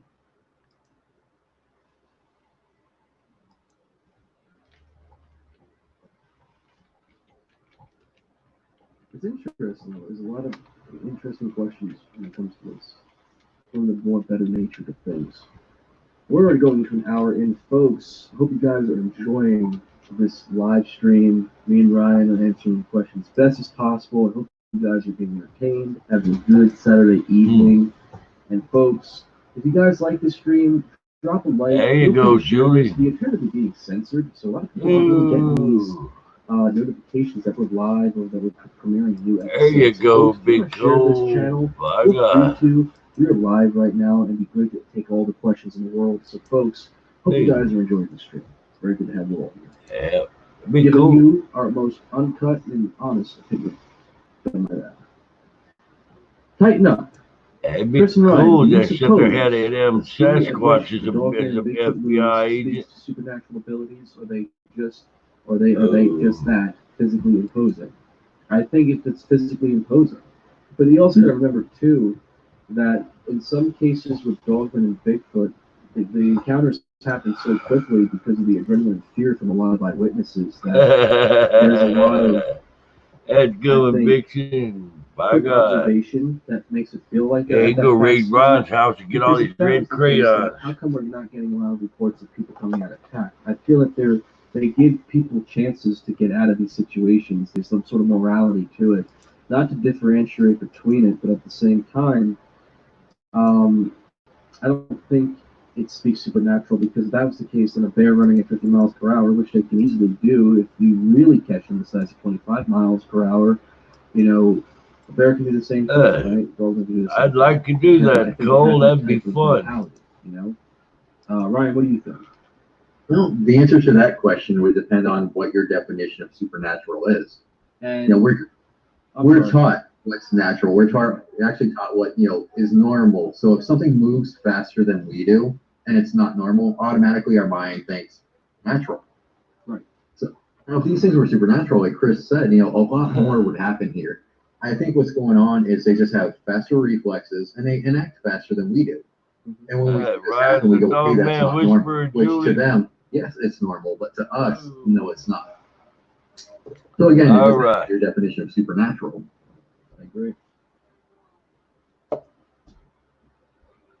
He rides the dog man whisper. He be telling them, please give me my red crayons back. What are my thoughts on Thunderbirds? Historically, one of the most interesting cryptids to talk about, one of the most gigantic creatures, reptilians, in our history. You are aware that a bird is a reptile, right? I am now. Apparently. Thunderbird could easily be a reptilian bird, the original pterodactyl. Yeah, that's funny though, because the Thunderbird is kind of like the hometown cryptid here. Isn't it crazy? Because like the Phoenix too, right? Phoenix, being one of the biggest ones. That's nuts. Well, if you guys want to look it up, guys in the chat can look it up. There's the Tombstone picture where some hunters killed one of the things here in Tombstone. Funny thing is about that picture though, they've never found the names of the men in that photograph, and they found a story behind the photo, but they just cannot place the men where they did this at, or even really why, or what they used to do it. It is an interesting work of art, I will say. Mm-hmm. Christian Ryan, Dogman versus the Gugway, which one wins? Oh, the Gugway, man. The Gugway is a violent bastard. It will rip apart the Dogman. Yeah, Gugway's a jerk, dude. He's a total bastard right there. He's the Brock Lesnar of the cryptid world. And think about it, too, because you have a cryptid that has strength and a nice like the teeth. So just rip open. Yeah. Big shit. And a desire to kill as well. Think of a Gugway like the primal rage creature. Hunter, a violent cryptid. Just minus the bows and arrows. Oh, yeah. And that's kind of where you're at with Gugway. I think a Gugway would rip it apart. Oh, yeah. Easily. That's kind of like what makes it so unique. Vixen. And Vixen's a fun to mess with. Yeah, no doubt. I wouldn't want to screw with a Dugway. Dugway's a mean bastard. Good one there, Julie. Or as Ethan put it, Dugway, the bastard of the cryptid world. Really is. Like one douchebag cousin you don't like, or one brother you don't like. Damn. Like, it's Brock Lesnar, dude. It's the cryptid Brock Lesnar. Nobody likes him. Nobody wants him around, yet there he is. Bang on the nail. Paul goes, do you think that some dogmen hunt humans for food? I mean, there are some reports of dogmen that have often chased people, and some people do believe that they have kind of come back and felt attacked or feeling of going to be killed. So I feel that there are some instances where it does happen, but at the same time, I feel we would get a bigger instinct on it, we would get some sort of intel or some sort of instruction. I'm sure people would It's a vixen, my God. We don't fully. I feel that they do hunt in a certain way, but I'm sure they're smarter than what we might perceive them as, where they wouldn't want to take the extra route unless it was truly a demonic or something far more like a rogue creature or the fathead type of these guys. Exactly. I don't know, I think they'd be more like great white sharks, though. I mean, sharks don't like how we taste. Yeah, they'll bite us and give us a little shaking, but we really don't taste good to them.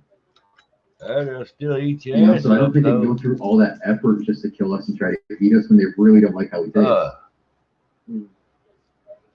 I'd get you going right there, Julie. Mm-hmm. You all set to go on rage. Go ahead and make mention of, by the way, and this is something that Tobias has put out, was that most of the people who are terrorized by dogmen don't put up cameras to verify. It's interesting because cameras are a good way of home defense, I guess, when you have activity on the property. They don't want to make their appearance known, right? So let's just say that, some people don't want to put out that type of equipment because either A, have funding, or B, because they feel they don't need it.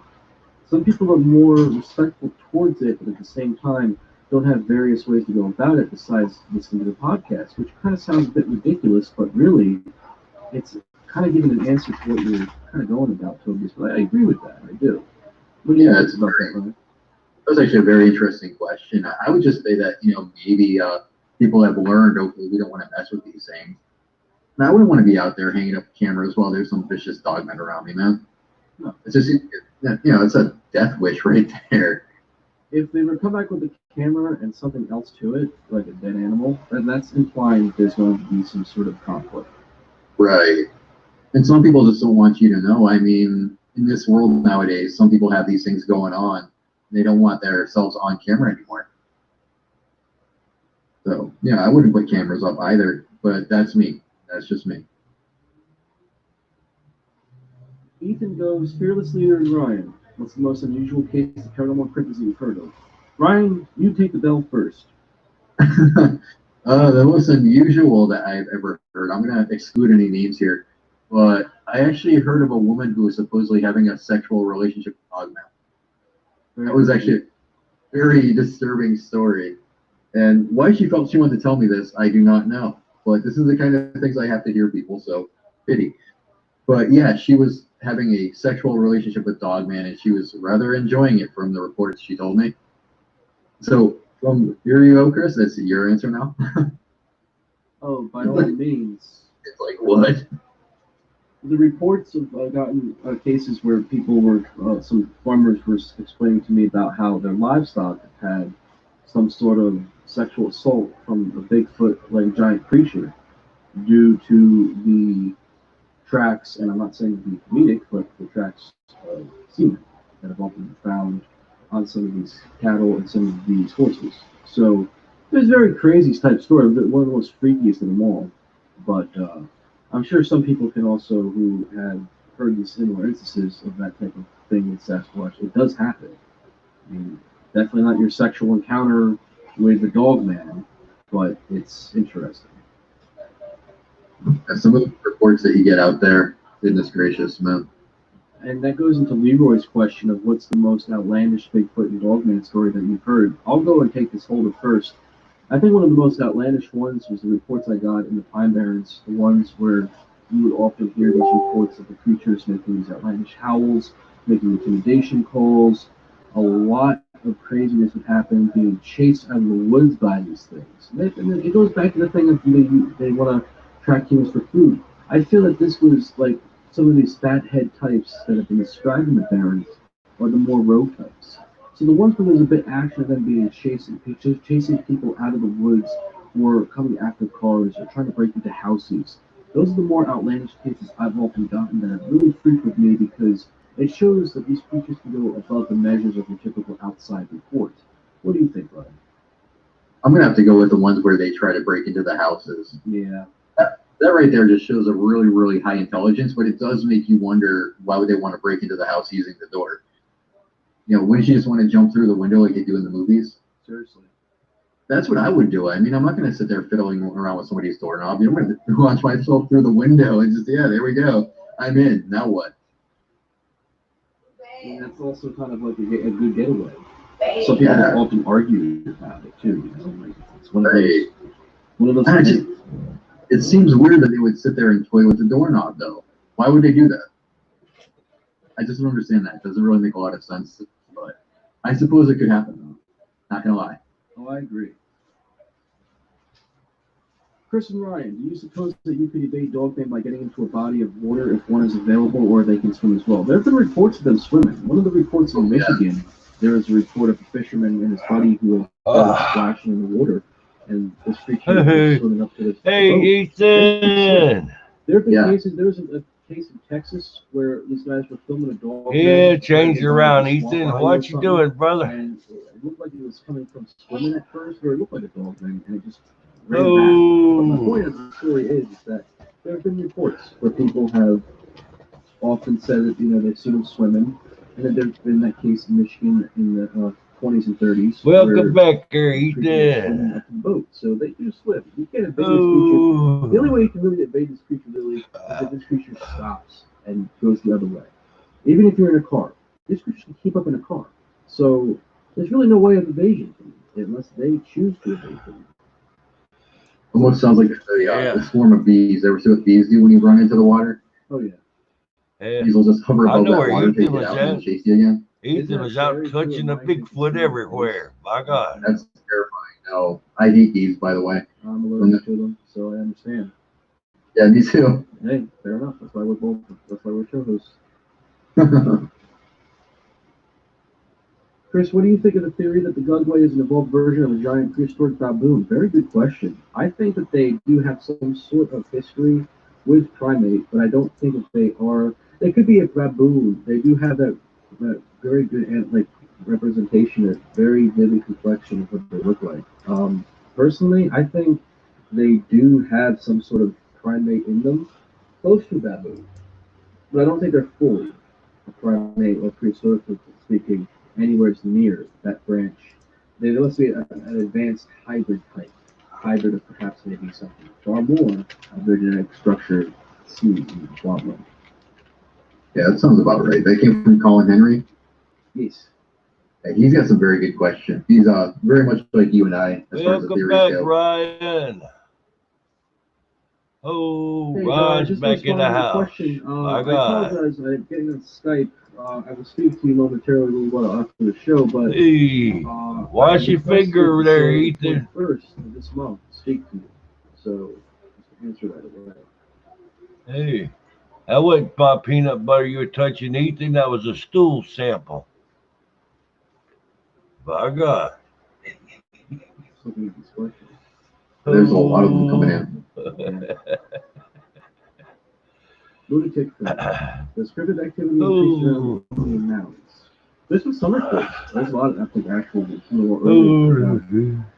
tales. Yeah, that's where the dog reports originally came from. Hey, I don't was one work report in 36 that the dog man on the Beast of Bray Road was digging the burial mound of the security watchman, and this comes from Linda Gottfried's book. That's right. That's Vixen.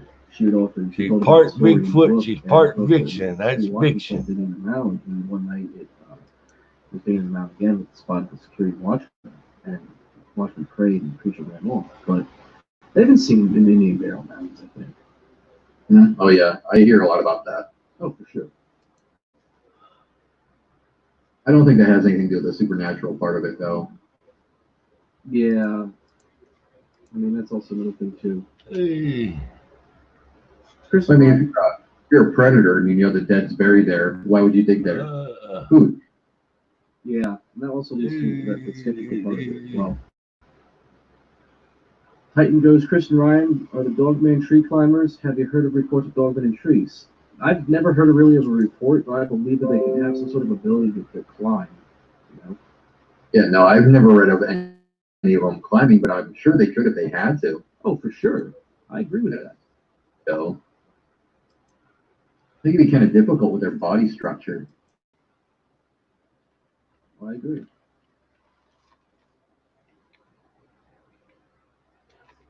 Like bears, too, mind you, no less. Let's not forget about bears. Right. I mean, like wolves can do it, but it's not really easy for them. It's not really a climbing a tree. It's jumping up a tree and finding that good branch. I agree. I think so.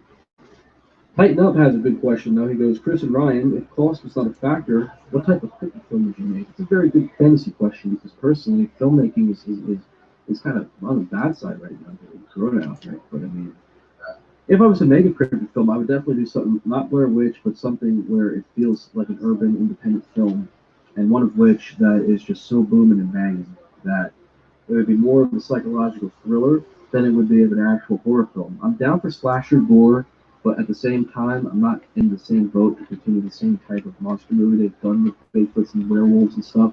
I want to do something a little different. I want to do something more psychological, something more terrifying than just seeing a bunch of blood and guts. What about you? I don't know. I'd want to go with maybe like devil monkeys or possibly the Wendigo. Imagine if you could horror movies though with the devil monkeys running around causing chaos. That would be really interesting. And then you look at it too with Bigfoot films. Like, you know, why was Harry and Henderson's kind of a box office bomb in a way? Because people wanted to see horror. But it was a beautiful film because it featured a different side of a creature that no one has a damn clue at the time really knew about because Bigfoot was still not as relevant. It was just a thing you hear in the paper or what people would do on unsolved mysteries. You know? On the other end of that, you have Exists, and why did Exist do so well? Correct. Because that film was great. Yeah. Yeah. Did everything. The portrayal of the Sasquatch and the whole not knowing what's going on was really well done. Eduardo Santos really outdid himself. He did. That was a great film. Even Willow Creek with Bobcat Goldthwait, what he did. Oh yeah, that was a great one too. I almost forgot about that one.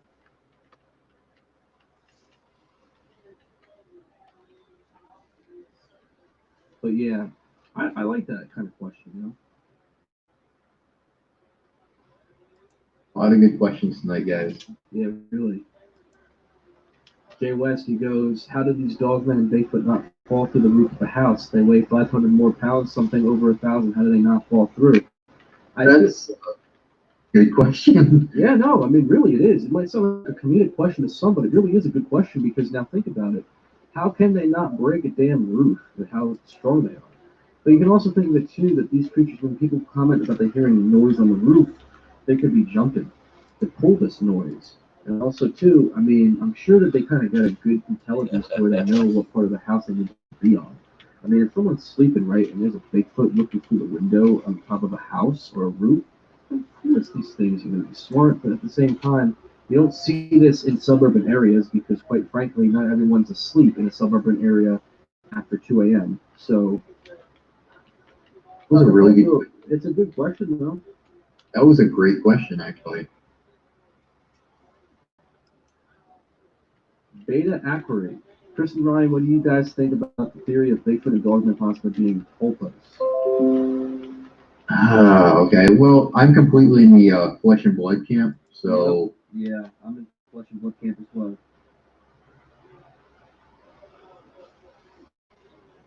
I mean, that's just my own personal opinion. I mean, flesh and blood. I don't. Yeah, we're not saying that the supernatural part does not exist. We're not saying that at all. I just think there's two different things going on here. That some people are indeed seeing the flesh and blood. Other people are seeing some kind of manifestations or something along those lines, which could be, as you said, tulpas.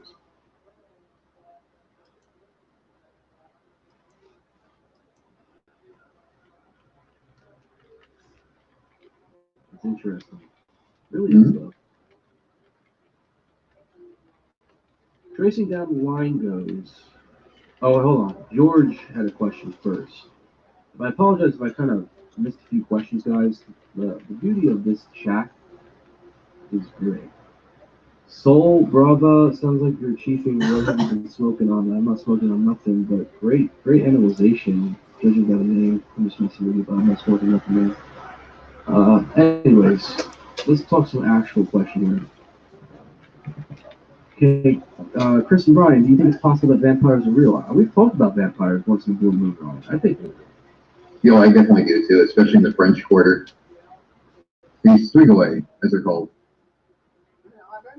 Oh, no doubt. No doubt. I believe they have. So you did have a question, though. You said, have there been any reports in Maryland, more specifically Western and Northern Maryland? There have, actually.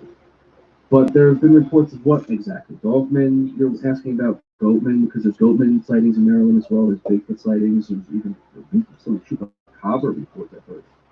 Goatman, there's a Cryptid, deserves a good movie. Yeah, seriously. As chupacabra. Darcy knows, would a tennis ball work if you threw it at a dogman? Well, personally, that's a good question. Well, what are you trying to achieve? Yeah, really. What are you trying to achieve? Are you trying to get him to chase the ball, or are you trying to get him just distracted, or... I guess it would distract him for a moment or two, I suppose. I guess getting smacked in the face with a tennis ball would not be the best way to try to survive a dogman encounter. Yeah, no, definitely not. So let's think about it. It's a death wish. Chris and Ryan, ever heard about dogmen having scars after interactions with humans who would have escaped? I've never heard of reports of them having scars from human beings, if that's what you're saying, but to also go around the question, I've heard of cases where people have noticed that they've looked wounded, they've seen scars on them, they look banged up. So I believe that they've had interactions with other dogmen or other creatures, and they've, of course, won some battles. So yeah, I think I've heard of reports of this. What about you, Ryan? Yeah, I've heard the whole injury reports thing. I've never actually heard of anyone scarring one or anything like that, but there are indeed reports of them being injured at some point, be it through another dogman or whatever. I agree. George goes with Bigfoot and dogmen in the same area a lot. How come we never hear of them fighting more? Well, there's also a respect boundary too, and plus I think there's not a lot of people that are going to sit there to tell the tale of a Bigfoot going to war with a dogman. There should be, in a way, though, because of these interactions. It is curiosity, but what do you think, Ryan? I honestly don't believe that the two would fight. There's nothing to gain by fighting. In fact, injury wild could be deadly, even the smallest injury. So they're both going to know, don't get wounded, because the smallest wound can lead to death. I just don't see them fighting like that. Correct. I don't think so either. Titan goes, Chris and Ryan, would you explain the difference between the devil monkeys, Dugway, and Wendigos as diverse to patties? Ryan, this seems to be a good department for you. Okay. Patty type is the Bigfoot seen in the Patterson film, as everybody knows what that one is. Now, a Gugwe, it varies greatly in the physical description. A Gugwe looks more like a baboon, whereas Patty looks a bit more human. Or if you want, just look at Colin Henry's profile pic. That's Patty right there. But devil monkey is a smaller, more violent version of Bigfoot, I guess you could say. They look more baboon-like, and they're more predatory, more aggressive in general. And a Gugwe is more like that too, whereas Patty will elude you and just stay away. It's more the docile Bigfoot, I guess you could say. I agree.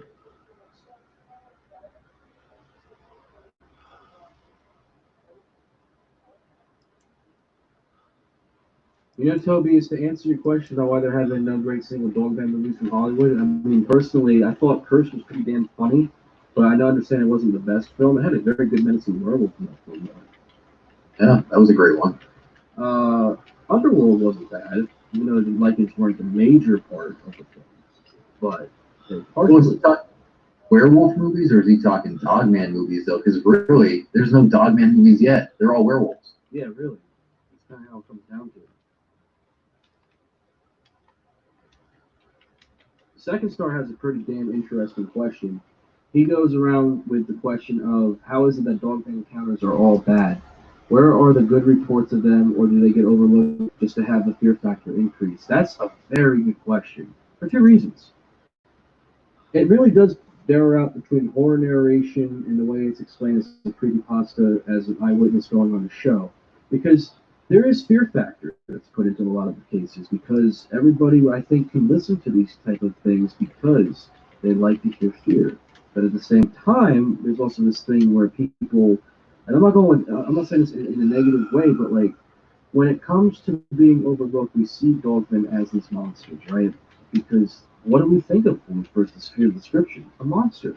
So there is a fear factor, I think, that's increased in these cases. And personally, I'm against it because I try to really personify that these are not all monsters. These are not your typical creature. Same with bear. Bears are menacing creatures. They can be classified as a monster too. But they're an animal, naturally, and they're real. So, I mean, for a dog man, the same thing. I think it's all about the fear factor. What do you think, Ryan? It is the fear factor. You know, nobody really wants to hear a peaceful tale with a dogman or a Bigfoot. Everybody wants to hear those frightening tales where, you know, you're getting chased or it's trying to get into your house or you had to, you know, turn into Rambo to make it go away. It's the market. Sadly, that's what cryptozoology has turned into for the most part. Mm-hmm. And that's not a jab at anybody, folks. That's just our honest opinion. We give our own opinion. Yeah, we're not taking shots at anybody here, so please don't think that. It's just, you know, if you look at the statistics of things, that really is what cryptozoology has turned into for the most part. But guys like Chris and I, we're kind of dismissed because we don't go for the fear. Correct. We can interview someone who has fear, right? But we always make it a clear notion that fear will always be intact to an eyewitness because of what they see. Ryan definitely probably had a bit of fear in his own encounter. I've never had an encounter because I've never seen one, obviously. But my point is that I don't know how one can react in an encounter because everyone's different. Fear plays differently with people. Like I said, fear is a very good emotion, but it plays with everybody differently. Well, it wasn't one of those, you know, I'm going to die kind of fears, though. It was more or less I genuinely did not know what I was looking at. Right. But that's what I mean, though. You know, like, I mean that, like, you know, it was that type of emotion, how you took it. I'm sure that you had fear of other things, but not a Bigfoot or Dogman, precisely how it went about. But, you know. Right. George goes, which one do you guys think is more human-related, Dogman or Bigfoot? I'm going to go with Bigfoot. Yeah, I'm going to have to say Bigfoot. Dogman, they're not related to us in any way. The name is actually unfortunate for them because they're not part man. Correct.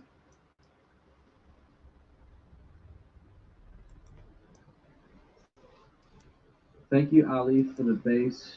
Ali, I'm talking like Ali, like in the British form. Ali, thank you for the kind words. I'm glad that you guys love the show. Thank you. George, you have another question. You said that are dogmen werewolves or straight canine?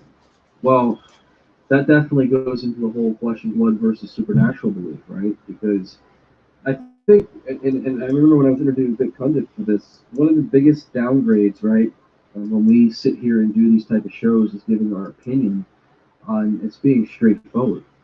I don't believe that dogmen and werewolves are the same thing. I think that they're two different things. And I'm always going to keep that opinion. I believe that they are dogmen are flesh and blood animals that have an ability to have outnumbered super strength because of their size and abilities and how they are. And it's no different than I think that of a typical bear. Whereas you'll hear these cases of werewolves that seem to have more supernatural instincts. Remember, werewolves, you see them in European folklore. The full moon plays a factor. If the moon is full, there's going to be someone transforming into this thing. It has a lot to do with black magic, red juju, shapeshifter. So, personally, I feel that they are two different subjects. I feel that dogmen are straight canines. They're flesh and blood. Werewolves are straight supernatural creatures. Just my opinion. Very well put. And before we take the next question, we got Brian D. Sullivan in the chat right now. World Bigfoot Radio, Brian Duke Sullivan, a huge shout out goes to you. Brian, I've been a huge fan of your show for a very long time. I love the content, and I love what you're doing. Keep up the fantastic work. It's very good to have you here in this chat, sir. Thank you again. Very nice. Okay, now my take on the dogman and werewolf. Like you said, Chris, they are two completely different things. Though I do suspect that maybe dogman kind of inspired the werewolf legend in some degree. Yeah, it does. It really does. Don't go, Ethan. Hang around, bro. Yeah, maybe the werewolves are the more supernatural Ethan. ones, like you said. You know, the shape-shifting ones, the ones that are more terrifying to the people that see them, the ones that kill more often. Exactly. You know? George goes, it seems that dogmen more than Bigfoot leave a lasting impression on humans. Nightmares and always think that they are still around, even if you've moved to the city. Yeah, don't worry about that Streamlabs crap. I It feel ain't it has about a lot nothing. to do with a connection. I've often spoken to eyewitnesses multiple times who have felt that this creature keeps coming back because there's some sort of connection. Now, clearly that there's also a scientific basis to it, that there could be certain scents and odors that are left behind that follow through the trail, that these creatures can definitely follow through for whatever reasons. That's unknown. I don't hello have there. that. But what I can say What's is happening that, there, Second Star? you know, if you leave a trail and the scent will pick up, why do you think what's happening, Second Star? Police do investigations? Because they can pick up trails from miles away. If someone leaves a trail, a dogman can do the same. So I feel that they can follow them. There we go. And do whatever, for whatever, whether it's a connection or something of the scent. That's what they're attracted to. They could be supernatural. I feel that they would also teleport or do something like through a portal and come through to make that more of a supernatural sense. So what do you think, Ryan? Oh, I think you discovered my thoughts completely. Really? Yeah. Well done. Hey, very well done. Gotta stay for the pizza that's bagels. kind of a more scientific way of explaining it. I mean, I could be wrong. It's just my own opinion, folks. I mean, don't shoot me down if I happen to, you know, scoot up your cup of coffee if you agree with me. But I will say that personally, that's just how I kind of always see it, you know. So how'd your day go there, Second Star? Tighten up. I wish Titan was here. Chris and Ryan, your thoughts on the loud popping sounds that are reported in some dogman encounters? Now, this is very nice. It's very good pushing, you know? Great question. Good one, Ryan. You know, a lot of reports often have the popping effect. And the popping, I feel like their joints, their muscles, that's how their strengths are. Oh, doing good there, Second. So, you know, an athlete can easily, I've had a few of my buddies who are body tired too, bro. And they've actually sat down. I still haven't been asleep yet. When they hear them and move their joints, they're stretching and moving because of these big jacked up dudes. Dogman are these big jacked up creatures that are recorded. They hear these joints. Our recent eyewitness we spoke to mentions muscle joints in the interview, and it's crazy. There you go. So what you been doing today, Second? So like opacity and appearance to it, which is so nuts. The popping sound. You know? Yeah, so clown when you have that channel. pop, you know, you have something there that truly is strong. I think it's just their joints and muscles. I have to wonder if it's their anatomy as well. Maybe it's an extra socket or a bone. It would make sense. That way when they shift from quadruped to bipedal, you know, it just kind of dips, and that's why we hear that. All right, Vincent, hurry back. It's a very interesting question. Abnormal Truth is also in the chat. Huge shout out to Abnormal Truth. I love having Abnormal here as well. And of course, Dodge have a question. He says, Dogman is shapeshifted like the lizards. I believe the Dogman can say this question about the animal, whereas werewolves, I believe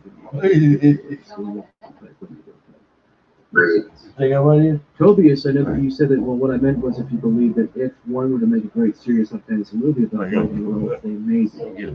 Well, it just depends on the type of nature. Would it be a documentary type film, or would it be like something where it is a realistic approach to it, no deaths, but like a psychological type aspect? And I was thinking of, that's what I'm trying to aim at. A good documentary is needed too. Somebody really needs to work on that. And I'm going to be honest with everybody here. You know, like there are some documentaries on Dogman out there. Small Town Monsters has done one, and NADT's done one, but I want something that could 5 hours and intrigue me. You were licking her chop. She thinks she ate my damn hat. Like Netflix, you're not eating my hat, dog. Oh, got a new name. You know, it's Loki. Besides the meme, besides the fantasy of it all, like Tiger King. If people can sit through a documentary and talk about it the next day, I want the same thing to be said about a dog. You get what I'm saying? Agreed. I would definitely want the same thing. Welcome back, Ethan. Oh, Brian, it's no trouble. No trouble. We're glad you're here, Ethan. Hope you washed your finger. By God. I guess maybe our show is kind of rolled some thunder. But that's okay. We love Titan, Ethan. That's why they're working. Yeah. Titan goes. Hey, we're glad you're here. Second. Evolution of Dogman and Bigfoot. Well, we had fun last night. It was a Take great it easy there, question. Wow. Julie. And I feel it has a lot to do with how we as evolution. Julie's search warrant run out. We've changed our styles throughout every 10 to 20 years. So, dogman evolution. There's certain DNAs that attract into other species, or in this case, similar genetics, that cause hybrids of their own nature. So, the Godwin, the controversial mixture of both. You're not eating my hat. For example. Hey, what happened to cow? Evolution, but one of which hey, look at there. That is interesting to know. Yeah, so we're getting raided by Sesame Street today. My God. How each first we had Elmo. Then we had, who was that? Each of them, like, that was the third Sesame Street critter we had today. So, by count. Going in the same junction. What do you think about that? Oh. I'm going to agree with you on that one. It's a very deep rabbit hole. Panhandle. You really don't have anything to go on. This show's going to the dog. But it should be like you said, though, you know. Definitely and whatnot. Have a good one there, Texas. Oh, yeah. Oh. In fact, I would probably did. I put my money on that more than anything else. I agree. I would too. You think there's food over there. There you go. Chris and Ryan, this goes from Bo. He says, what's your opinion on the encounters of dogmen having telepathic abilities?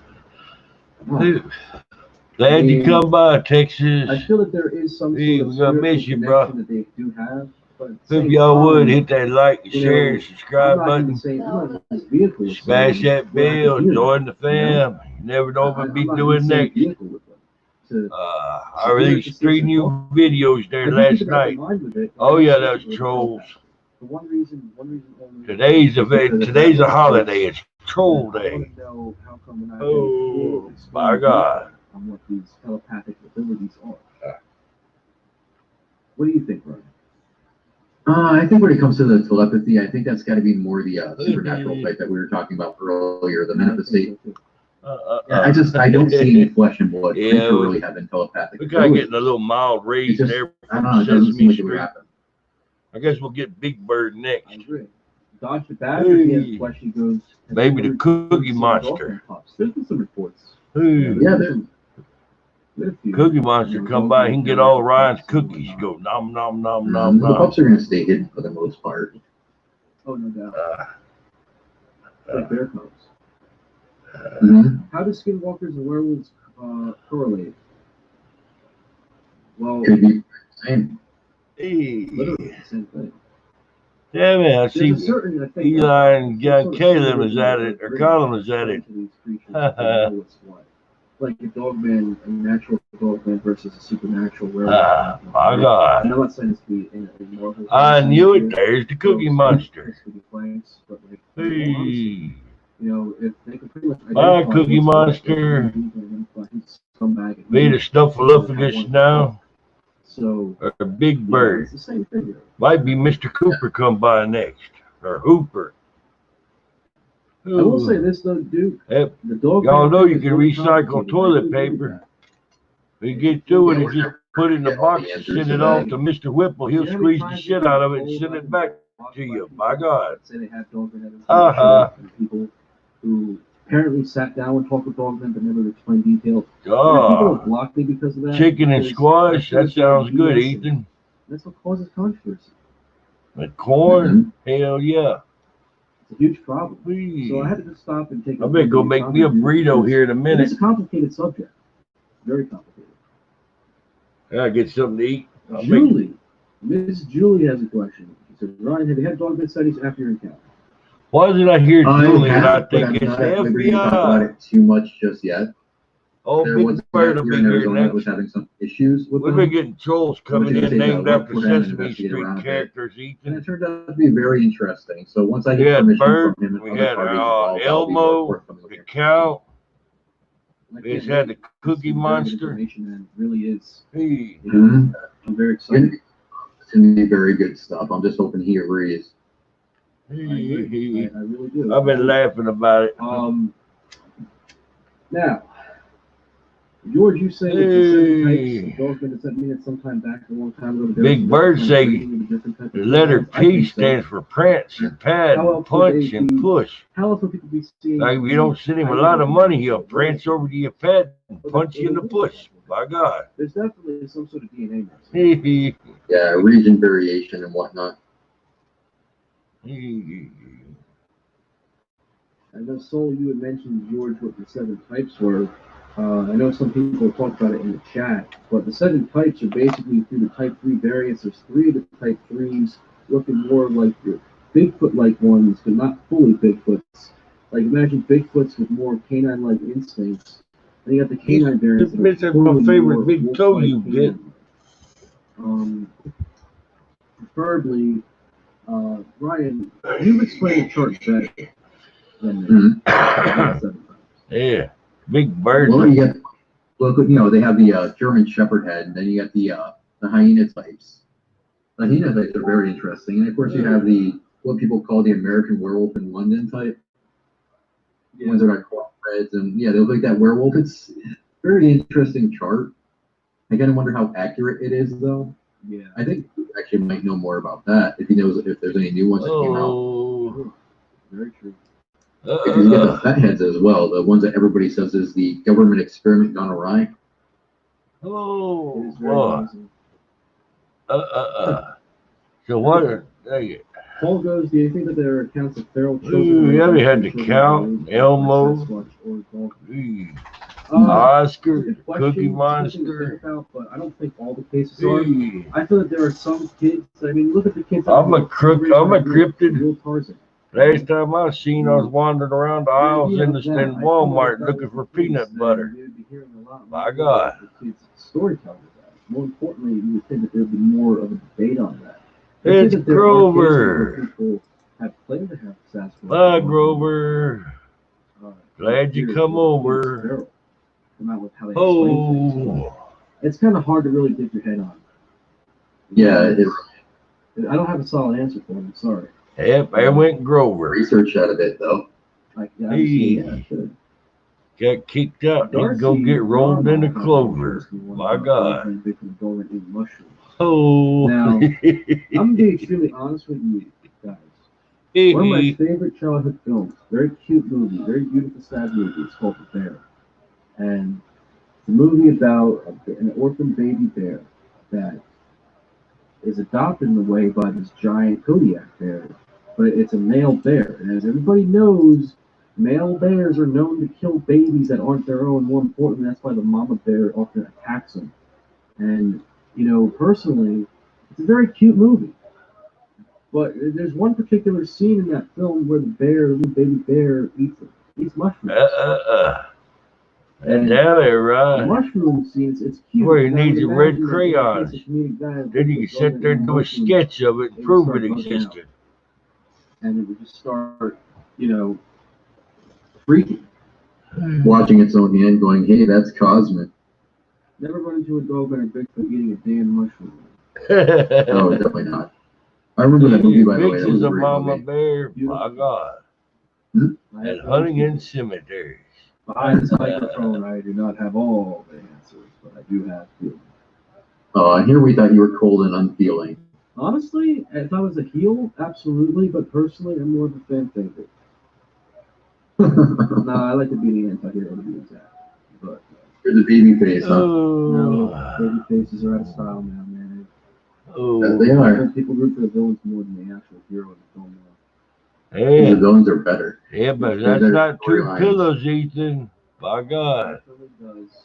See, that was a planes, trains, and automobiles reference right there. Careful now. Not too many Sasquatch remarks, man. Yeah, I have a bounty on my head. You'll get attacked by one again. Indeed. Ooh,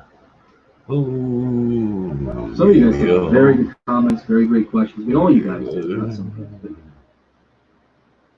I love it. I love it, man. I love being around. Very cool, chatty. Man. Very much so. They really did come loaded to them. They did. Came in with ammunition. They went to test this out, I think.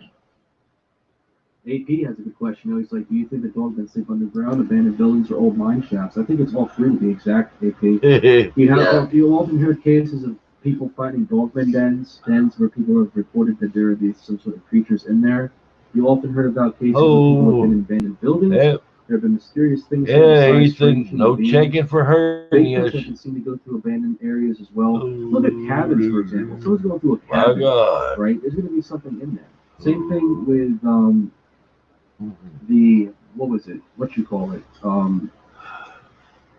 Kentucky. There was a case where a dogman was going through an abandoned house and someone saw it. So yeah, mine shafts too. Anywhere that there's no human contact, where no human will reside in or go near, they'll live it. But yeah, all three will be optimal for them. There's an episode of Dogman Encounters about dogmen going after Wendigos. So with that being said, do you guys think that dogmen use more intellect than Bigfoot? They're more predator-like, I think. I should think so, yeah. Yeah, no, they're more predator-like. Or that animal-like than using their cunning and their wits. More violent. Yeah, that's bestial nature right there. Ethan wants to over saying, what's in your wallet?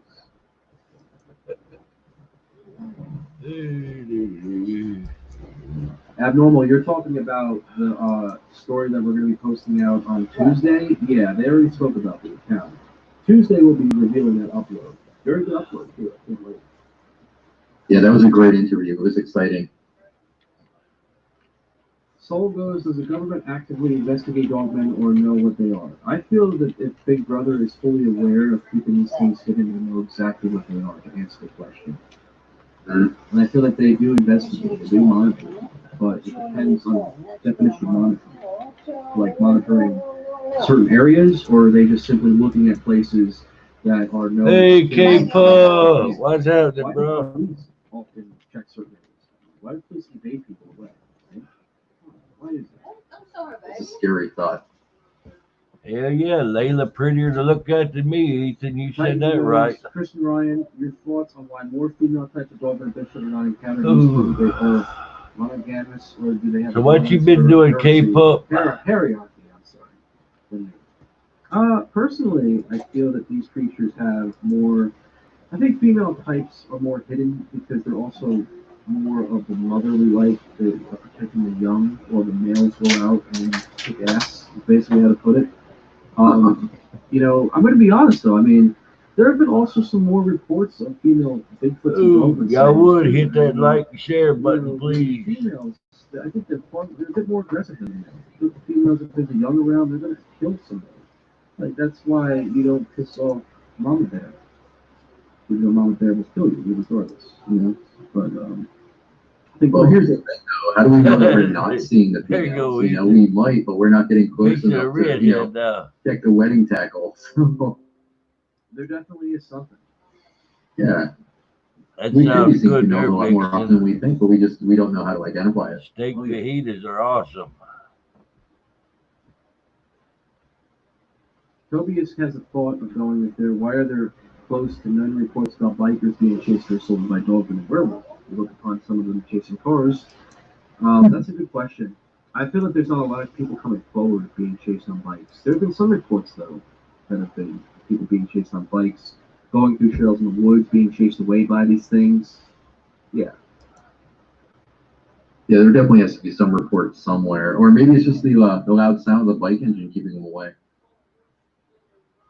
Indeed. Because that vibrate, that really tends to go through you, so maybe they just don't like the sound of the bike's engine. Yeah, I think so too. I agree. Looking at the comments, I know Abnormal knows the movie and World Bigfoot knows a freaking great film with there. Pretty good movie. I might rewatch it again one day. With a cup of tea. Oh, look at Chris with a cup of tea. And my biscuit. Maybe we should watch that on the watch-alongs that we're planning. Oh, very good, yeah. Very big news regarding that pretty soon. A lot of things coming in the summer, folks. Cannot wait to showcase it. There's so much we can talk about right now. But yeah, anyway. That look good there, Vixen. We find a lot of hunter for hire fight type stories out there about people out groups going after various cryptids. Well, I feel that there's also too that being misconstructed. I feel that there are more researcher people going out there.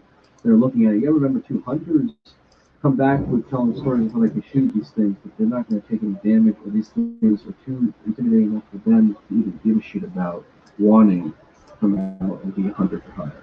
But it's possible. But I don't think it's too complex as it sounds. But yeah. Those fire are out there. I'd like to meet one. Craven the Hunter? There you go. Yeah. Sit down and talk to him for a little bit, right? Okay. Literally that would go. If you understood that reference, you're a legend. If anyone understood that and damn it, if anyone understood the damn reference, you are now my best friend. Besides Ryan and the girlfriend and Sasquatch. Chris and Ryan, Tighten Up has a question. Are you still planning on having a Crypticon? I would love to do a Crypticon. Crypticon to me would be the biggest thing that I want to do, and it's something I think would take a lot of time and funding. And I think now is a good time because of the COVID outbreak, and it's a great time to plan it out. But at the same time, we have busy personal lives as we all do. We have to get a sponsor, we have to get a venue, and it really requires a lot of the help from other people in the community who can help us with that. So we want to do a Crypticon very bad. We just need to get the funding and wait until this outbreak ends. But I would love to do it. Ryan, I know you're up and runs with it too as well. Well, that would be amazing to do, man. I'd be so for that. It's just going to take a lot of time, though. In fact, I don't even know where to start on looking for that stuff. Me too. And plus, too, folks, I mean, to sit there and interact with all you guys, it's such a beautiful feeling, you know? It is. I think we'd have a lot of fun doing something like that. I agree. About 5 to 6 months ago, do you remember the kid wandering off in the woods and the kid saying a bear protected him? You guys think that was a Bigfoot? Most likely it was probably a Bigfoot. Oh, I think it was a female Bigfoot. Absolutely. Most said female Bigfoot that did that. Only because it's the only type of case where a female parent... My big turd. And bear have often been... They went big turd. A lot of sense. I mean, yeah, the little kid said it was a bear, but, you know, he was a little child. He wasn't exposed to the whole Bigfoot thing just yet. So he just likened it to whatever he thought was closest to it, and that was a bear. Right. Total sense. Beta goes, Chris and Ryan, what do you guys think about hunting patterns in relation to animals like mountain lions? They typically avoid humans for the location and stalk them. You think Dog and Bigfoot might do the same? Absolutely. I agree. I think they do. Yeah, without a doubt. Why else would they go about the things they do, you know? We always bring up the Genospla. Brian Duke Sullivan's in the chat right now. Yeah. Heavy shit.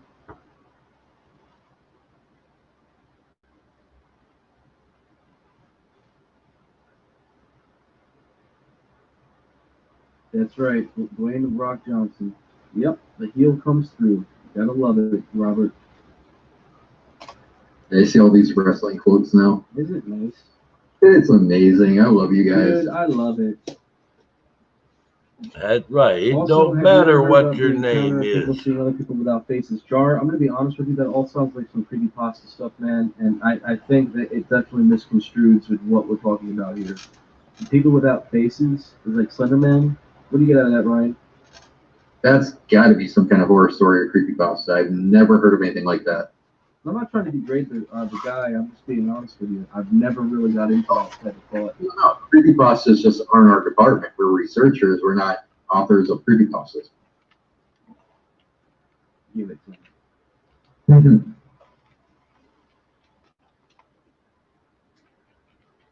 Yeah, Abnormal, I have to agree with you about the flying hominids being a hot topic because personally, the Mothman being a huge hot topic in Chicago still, even now, man, there's so many reports of people seeing flying hominids all over the U.S., Europe, India, Asia, all over the place.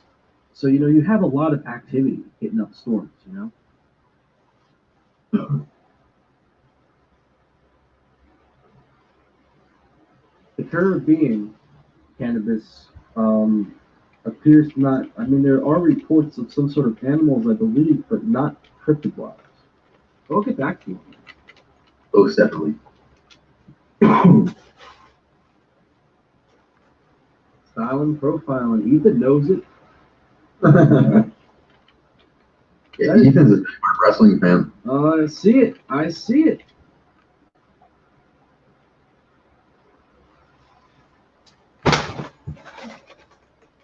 No, folks, I gotta admit, listening to all your questions. So beautiful. You can see all the wrestling things. I almost dropped my tray. So much better than And a cucumber come out and she's eating it. You know, personally though, guys, we're going into about hour 2 of the show. Holy shit. You know, I will admit, I'm so happy to be here. I apologize if there's some cussing. You gotta admit, guys, we're in quarantine. We can curse. We're allowed to curse. We have that ability. But we love you guys. We love hearing you guys too. So it's been great having you. Only if they have the laugh, Ron. I'm so excited to go on. And folks, you know, I'm going to be straight with you. You guys are the reason why this show currently is live. It's going. 107 people watching.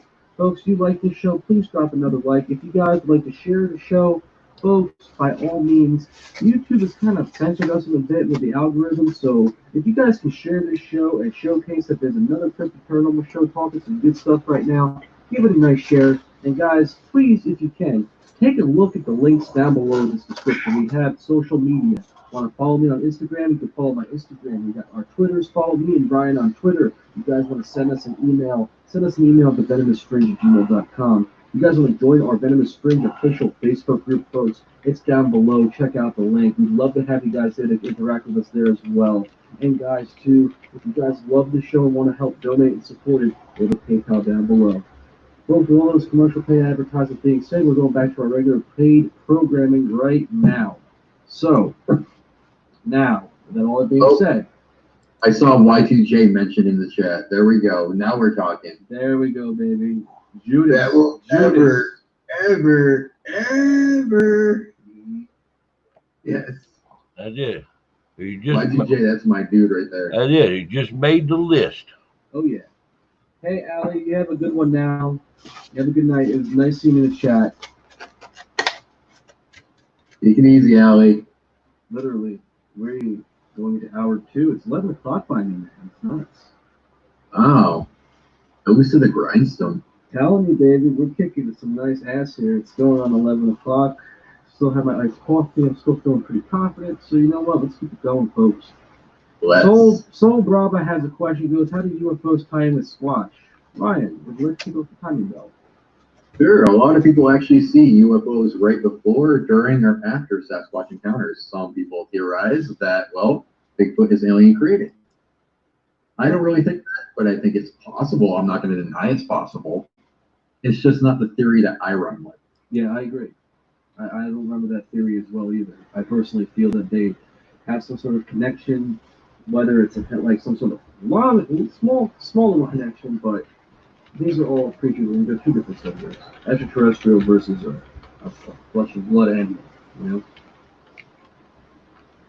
Dogmen, for the most part, seem to want to intimidate or scare, but a lot of encounters have them trying to get kids to come outside late at night. Does that make them automatically evil? I don't think so. I feel that that's kind of exaggerated because they would think that, oh, we're going to put a child in danger. I feel this has something to do with some sort of immediate connection. When I was speaking to a woman overseas in the UK, helping her out in her investigation, she was mentioning to me how her own kid was having drawings of these creatures and having interactions with these creatures. There's some sort of connection. And with them wanting to go out and interact with somebody, personally, I honestly God feel that there's some sort of little connection vibe that they want to know. There you go, Ethan. Protective value. Hell which is yeah. why I feel that in some cases where that does kind of happen, I feel that there is some sort of lost value to it. Really won't show up some fear. Tell them I got to eat Vegemite. Creatures are trying to kill somebody. They could easily do it, but also too, I need a bit more proof to the story than what I'm hearing. And that term, I feel it has a lot to do with them have a Bert and Ernie. And that's a telepathic thought. Had Big Bird, Count. What do you think, Ryan? Grover. Somebody was actually talking about this not too long back. I think it was Scott Carpenter. Oscar. Right. Yeah, he was saying something about, if these things are trying to, lure your kids out or whatever. I gotta wonder if it's maybe curiosity, you know, because kids have that innocence. Mm-hmm. Animals are attracted to that, you know, and anybody's really attracted to that. So I just kind of wonder if they want to know what's up with kids. They're the apes of Eden. Does it make them evil? No, not really. I think it depends on what they do with it. Just, yeah. Yeah, if they're thinking about eating your kid when they're trying to lure him out, absolutely. But if not, they just want to see what the kid does. No, that's not really evil. So then, welcome back, past life. And Paul brought up something pretty interesting. This is so Sasquatch was the damn apes of Eden then. Generally have in common is that both are not taken by mainstream media. That's true. But That's great. Mainstream media, though, has recently, in the last 20 years, taken wrestling a little differently. So they never really evolved or nothing then, in a way, as they originally was. Even now, but also too, wrestling is kind of fading. That is what it used to be. More football has been more of the conquering of that, but now even then, still. And much like wrestling, you have those that people consider faces and those that consider heels and whatnot. Isn't that so ironic? Nice. It is. That is crazy, man. Have you got the better promo? Hey, have you run across anything that covers Loch Ness Monster there a second? Abducting Sasquatch, studying them in essence. I mean, possibly going back to the UFO question, so most likely, but it's hard to make out because, again, after the two different things, it wouldn't have that too much of a connection. Huh. Robert, on now. What were you going to say, Ryan? If they're abducting people, they'd abduct Bigfoot as well. Yeah, they abduct me before they abduct Bigfoot. Robert just made the best. This is, if I were to pin this, I would pin this so much. He goes, on this day I see clearly, Edge. I'm gonna love it. Huh. Oh my God. My favorite. Find a way to pin that comment now. I will pin it. I'm gonna have to find a book on demons. It's got all their proper names. It tells about them. It's really good to see all the wrestling fans out there. But not to differentiate between sports entertainment. Does it mention Leviathan? Going back to it, folks. Chris Ryan, how long do you think older men live? Any guess on the lifespan? Could easily be from at least 0 to 80 years. Yeah, I have to go with that. Age is very similar to human beings, maybe even less. We also got to remember, too, more of the reports of dog-bred elders are very more minimal in comparison to typical juveniles. I think juveniles are more seen in duration as opposed to the elders. Huh. Cool, second. Right, that must be a really awesome book. Rick does wing. Hurry back, Ethan. He changes his name every time. It's funny. But I like him. He's cool. Like everyone else here. Chris and Ryan, what do you think of people leaving food out for Bigfoot? Also, doesn't matter what you think. Damn straight. I personally think that it's like a peace offering. I've often heard about that. That makes me wonder how they track the information on all this to put the book together. Or the fact that they want to. I'm not doubting. I just wonder because that's cool. Somebody to be able to. I don't think that's a bad idea, though. I mean, if you're leaving food out like that, it's going to grow accustomed to that kind of treatment. And if you miss a day, you know, it being a wild creature and its food is not there, it's going to throw a tantrum of sorts. Oh, that's going to freak the hell out, man. It's going to be an asshole real quick. And that's kind of the thing that just straight stargates a bunch of shit, you know? And by the way, I think you were supposed to do your rock impression. Actually, read the end part of that comment. I am going to be extremely honest with you. I kind of lost track. But you know what? It doesn't matter what you think. That's interesting. I believe you on it, second. Hold up with a have a nice day. Oh yeah, have a nice day. You know, like they go tell how many books Vatican's got locked up. Shit, they probably got a football field-sized area of scrolls and books. It's really good to see all these guys, though. We're going, looking at all these older names like Mick Foley, Kevin Nash, Bret Hart, the Hurricane, Victoria Tara. Yeah, I love Victoria. She was great.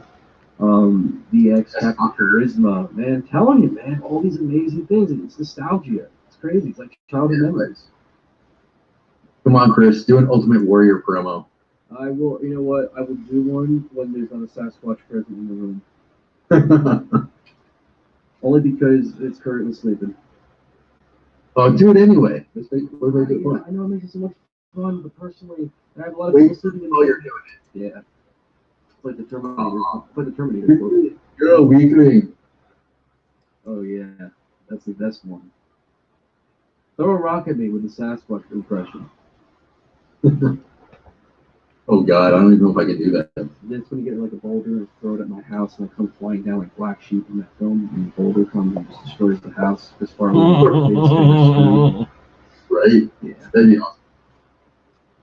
Here's a good one though. Chris and Ryan, your thoughts on the cloaking that people report Bigfoot doing? Have you heard of Dogman doing this? Ryan, fire away with bullets and ammunition, preferably a minigun with this one. Oh, that was tight in that ass, that one, wasn't it? Yep. Well, way to set me up, bro. I appreciate it. All right. This is unpopular opinion here, but I do believe it has to do with the translucency of their fur and the oils in their skin. I don't think they're just disappearing like they have a Klingon cloaking device on them. Nor do I think they have a predator cloaking device on them. It's actually a trick. It's a sleight of hand, sort of. These things actually have the fur much like the polar bears have, or like peacocks have with their translucent cells. They're not really that color. It's the light being absorbed into those cells and making them appear a certain way. Hence, they have a sort of camouflage. I agree. Only because, too, you have something here that truly does seem to stand out with light illumination that toys with the human mind and definitely does cause something really different. It freaks with people, I think. It does, because we're not used to seeing that sort of thing. Yeah, we can't do it, so when something else does it, we automatically think cloaking, supernatural. I just think it's the hairs and the oils in their skin. It just all plays a role, so when the light hits it, kind of makes them look like they're cloaking out. Yeah, and that also has kind of happened with other animals too, bears. Welcome back, Ethan. Yeah, polar bears and peacocks. You know, peacocks actually aren't really blue. It's their cells absorbing the light. I honestly love the freaking peacock. Yeah, the way they strut about like they own the place. Yeah, they're very interesting. The cockatoos too. Mm-hmm. I used to have one. Yeah, the cockatoo. Oh, did it ever curse at you? All the time. He was a little asshole. Oh, very good. I didn't get one. You should. I'm serious because personally, I love those things. I think those things are great. They make me laugh. I die laughing when one curses and has acting like a demon, not going to the vet. You know, it's funny. Well, you just have a kid and teach a kid to some profanity. Of course. Snap its fingers and start singing SpongeBob song. Nice. AP has a question though. It goes, Chris and Ryan, what do you think is the best deterrent for government? Prayer, firecrackers, lights, air horns? I heard that they hate fire and loud sound in particular. Air horns and fire. Fire's always good with them, loud sounds as well. Bright lights. Bright lights. Yeah, that's why they did it with Gremlins. Yep. Oh. I don't agree with prayer though, because I feel like prayer kind of disfigures a bit. It's a bit confusing. It'll put you in a hammerlock, Ethan. I'm sorry, but that's fine. The prayer could differ if it's a supernatural creature.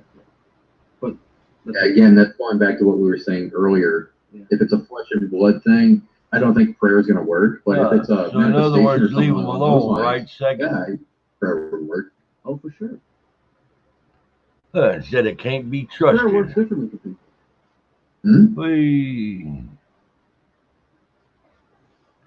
There's a lot of Hollywood. You get duct tape Ethan to the wall. Oh man, this is crazy. So my all-time favorite right there, man, Randy Savage. So it said it can't be trusted, and that means then they must have some intelligence then. And that'd go in there with the Indians dealing with Bigfoot and trading way back in the day. We're getting old there, brother. Yes. Hey, he can't do nothing, Vixen. He duct taped to the wall. My God. Ice shine that was reported when encountering Bigfoot and Dogman. Yeah, I think that when we're so if you see a dog man wearing a necklace, then that probably was on the money then. Hey, hang around, Ethan. My God. Green-eyed freaking possum. So I mean, really, when something shines on something, it goes by their eye, the hieroglyphic, or whatever the hell is in the eyesight that is that one cell that just illuminates it. It's different because in human beings, though, because I think we would just go blind. Wash your finger, Vixen. You don't know where Ethan's dinner's been. Which is where that eyeshine theory, I believe, is just an eyeshine. I don't think it's always, friggin' what, well, if it's bioluminescent, though, if it's actual real bioluminescence, then I would have to say that's more super pro. Though there are fish that have bioluminescence. Chicken and squash. Oh, indeed. That sounds good, Ethan. Someone's setting off fireworks, Julie. Oh, no. Oh, no. Oh, no. That's me, Julie. I'm trying to tick you off. Is it working? The Kool-Aid man's going to come through the court and say, oh, yeah. Yeah. Yep. Randy Savage ripped off the Kool-Aid man. There you go, folks. You think about it, Kool-Aid man come through the wall, he'd go, oh, yeah. Let's take in a few more questions here, folks. We'll leave you here with some positive advice. Boom, chicken and squatch. That'd be fricassee squatch. Babble and honesty. And, folks, I'm so excited because you know what? So it's nice speaking to you guys. But Real Slasher, you have a question. He says, do you guys have any stories to tell of the Gen Squad? We do. Ryan, this is more of your department, not throwing you in the spotlight. I just love to hear with cheese. Oh, we did a video not too long back, but I would definitely love to do a follow-up on that.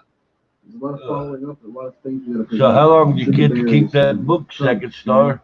And maybe get somebody who's in the chat to be on the show as well, so he can tell his encounter with one. Yeah, of course. We'd love to see it. Love to hear it. So we know Duke had an encounter a long time ago, so if you ever want to tell us about it, I'd be so for it. I'd love to hear it. Oh, yeah. Second Star has a question. He goes, okay, have you ever heard of the Bigfoot sharpening their teeth? I've encountered one when I was younger that had teeth sharp like it had 3-year-olds draw monster teeth. Really? Lemon cheesecake. Damn it. He's got some interesting things going on. But second, I don't think it's really them sharpening their teeth. I think that's just natural. That's how they're born. That's how they're made. So they have the sharp teeth because they are predators. I bet the peanut butter cheesecake would be good. I'm sorry. I don't think they sit there filing them down or anything like that. It's just that's what grows in, much like dogs, cats, mountain lions, bears. Indeed. I agree. Hell. Well, I will say this, though, folks. Venomous Fringe, we've been off the grid there and there. It's been kind of hectic, especially when there's a lot of hot light and spotlight, especially when it comes to certain things, no names given out. But personally, folks, it's been great to sit here and talk with you guys. So I want to thank you all again for really throwing this out here, commenting. I love it. Beta goes, Christian Ryan, do Bigfoot use scent marking to mark their territory? If so, do you think other predatory animals recognize this and stay away? I feel when you're dealing with a very large predator like a Bigfoot and a dog man, you're dealing with territorial intimidation. That's like, I believe that they do use some sort of spell like that, but I don't think they use it all the way to the point where there's going to be some intimidation. Tell them Large Marge sent you. But okay. To really scare off a large predator. That's cool. It's used to a degree, maybe more cool, so during like mating season or whatever. Hey. Yeah, just to mark a certain turf and show this is mine, so back off. Oh yeah. Mike, you have a good one. You say, how many times can we talk about the same things until we have answers to those same things? You feel what I'm saying, Chief? This is what you call research, Mike. Though you actually sit here and you talk about this stuff over and over and over again, some kind of logical conclusion. And until we do that, we're not going to stop talking about the same things. Exactly. That's how it goes. This is how you do research, how you learn, how you study. Wash, rinse, and repeat. And Second Star said about all of them being, I guess, when it comes to teeth sharpening. Oh, yeah, with sharp teeth, I would say that a good majority would have sharp teeth. They're going to have that for survival reasons. Oh, of course. You can't have just flat teeth all around and, eat plants and eat nuts and whatnot like that. No. And literally, Real Slasher, what he said, a Bigfoot who uses to sharpen their teeth too. Yeah, of course, bones, anything with something that they can just chew through. Very much so. But folks, I want to thank you all for listening in. Guys, you guys love the show. Good, Ron. Social media. We have social weird media, science. Instagrams, Twitter. That's a reference to weird science, Ron. You guys help and follow and support us on KCB. There's some links down below. Check them out. Especially check out our Twitters. Folks, if you guys would like to get in contact with me and Ryan, feel free to reach us at thevenomousfringe@gmail.com. And, of course, guys, if you guys would like to help contribute to the show, we do have a PayPal down below. Folks, with all that being said, I want to thank you all for listening in tonight. And I hope you guys have a fantastic evening. You guys take care now.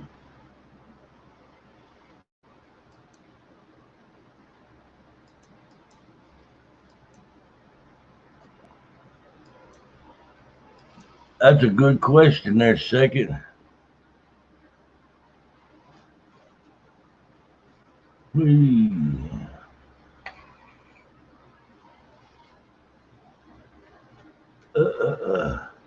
Must be different types. The only thing I can think of there on second star.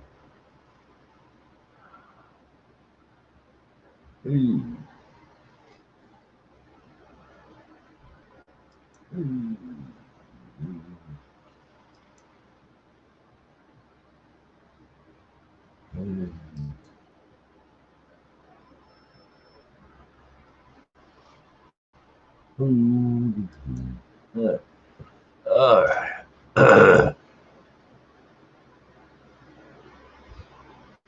Sure there is, Telly. Watch. There. Now you off the train.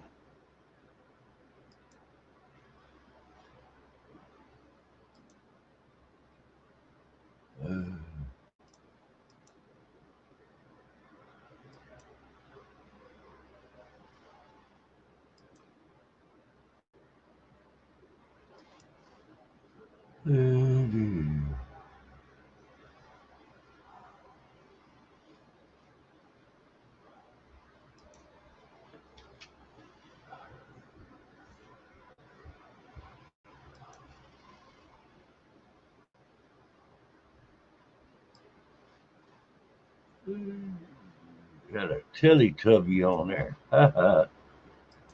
Yeah, Telly had to go. Hey.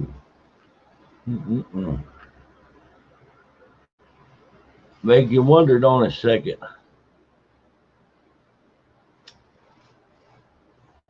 I tell you what, Ryan, I agree with you. I'm ready to go back out and start hitting the woods, doing some camping. I ain't gonna be sorry about second star. Don't be sorry about it all, bro.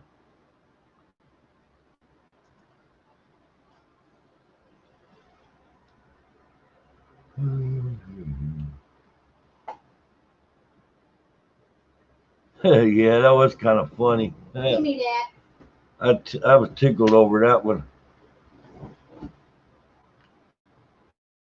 Stop. Oh, yeah, that made my day to see that crap. Yep. Yeah,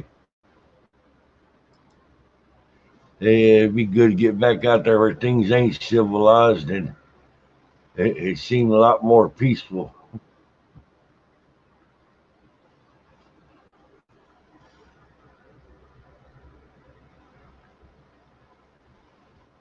Yep.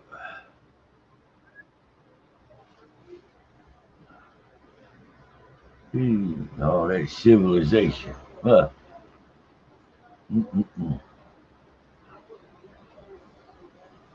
All right.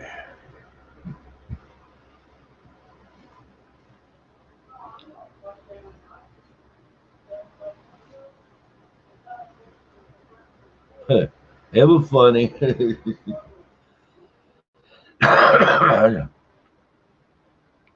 Hell yeah, Ryan. I agree 100% with you, bro.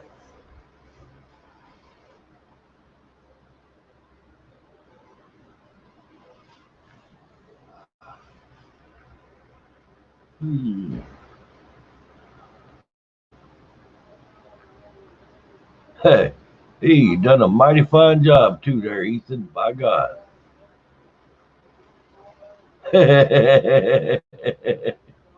There you go, Vixen. Yep. Yeah, y'all want to have a little practice in. Sesame Street characters show up and here, they fair game the block. Sesame Street character pop up, block them.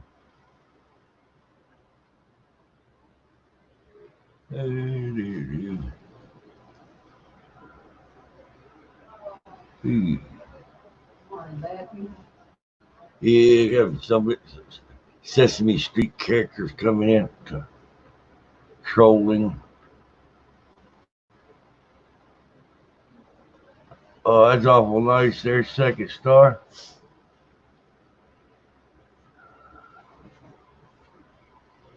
Alrighty, y'all.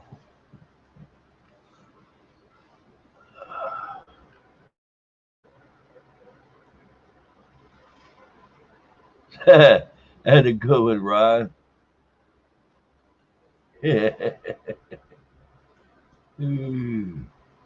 Hey, lamb chop become lamb chops.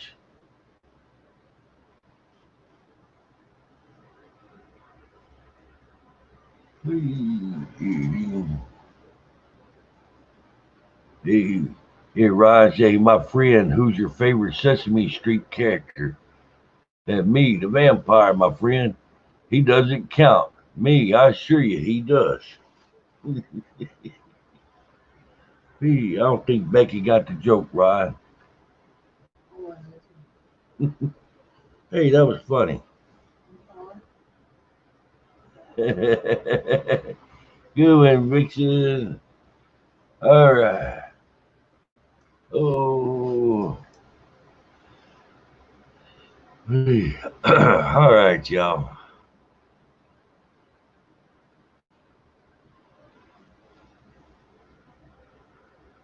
Wow, they must have been making that book up as they went along then.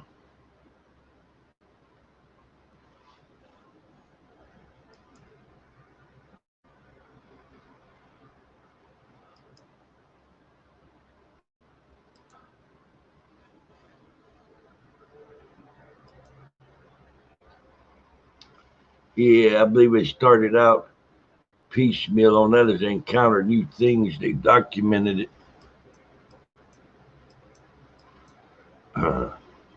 They just didn't collate it or alphabetize it. Ooh, I mean, you have to memorize that book then. That'd be kind of rough there to try to figure out what to do about a demon and have to go back through the whole book trying to find that one thing.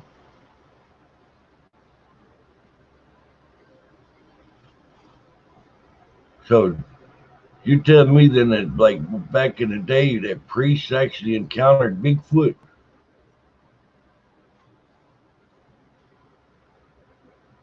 Oh, man. Sorry to hear that, Vixen.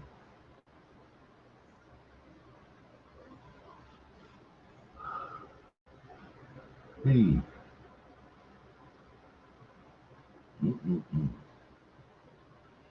Well, y'all, I've been up since like 7 o'clock there yesterday.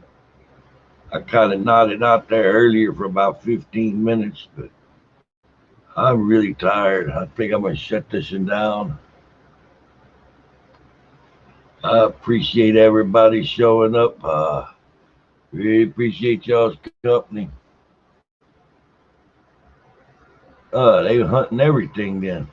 I'd almost like, damn it. Gee, let me know you run across anything about vampires second, because that'd be cool as hell to find out. But I bet you somewhere in there, there's documentation in that book about confirming the existence of vampires.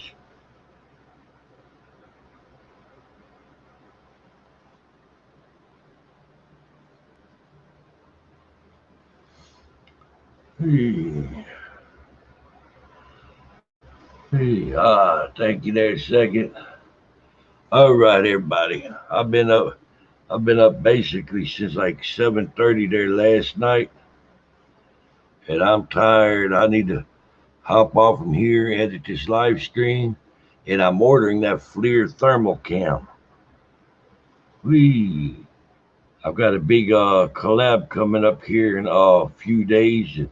I want to have a thermal cam for this abandoned hospital.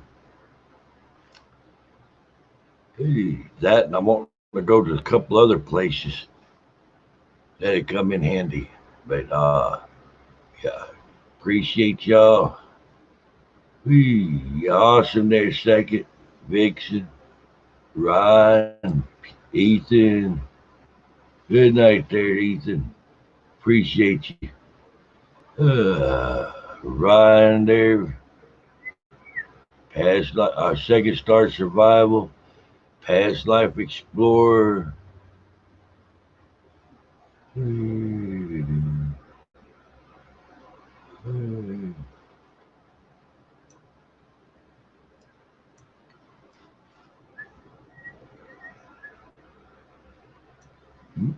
of course, K-Pup. Hey, forget you, K-Pup, wherever you at.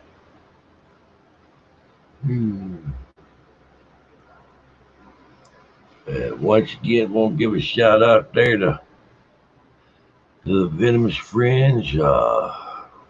Big Deal. Juanita, Second Star, Venomous Vixen, Ethan Seal, Second Star Survival, Ryan Tremblay, Big K-Pup.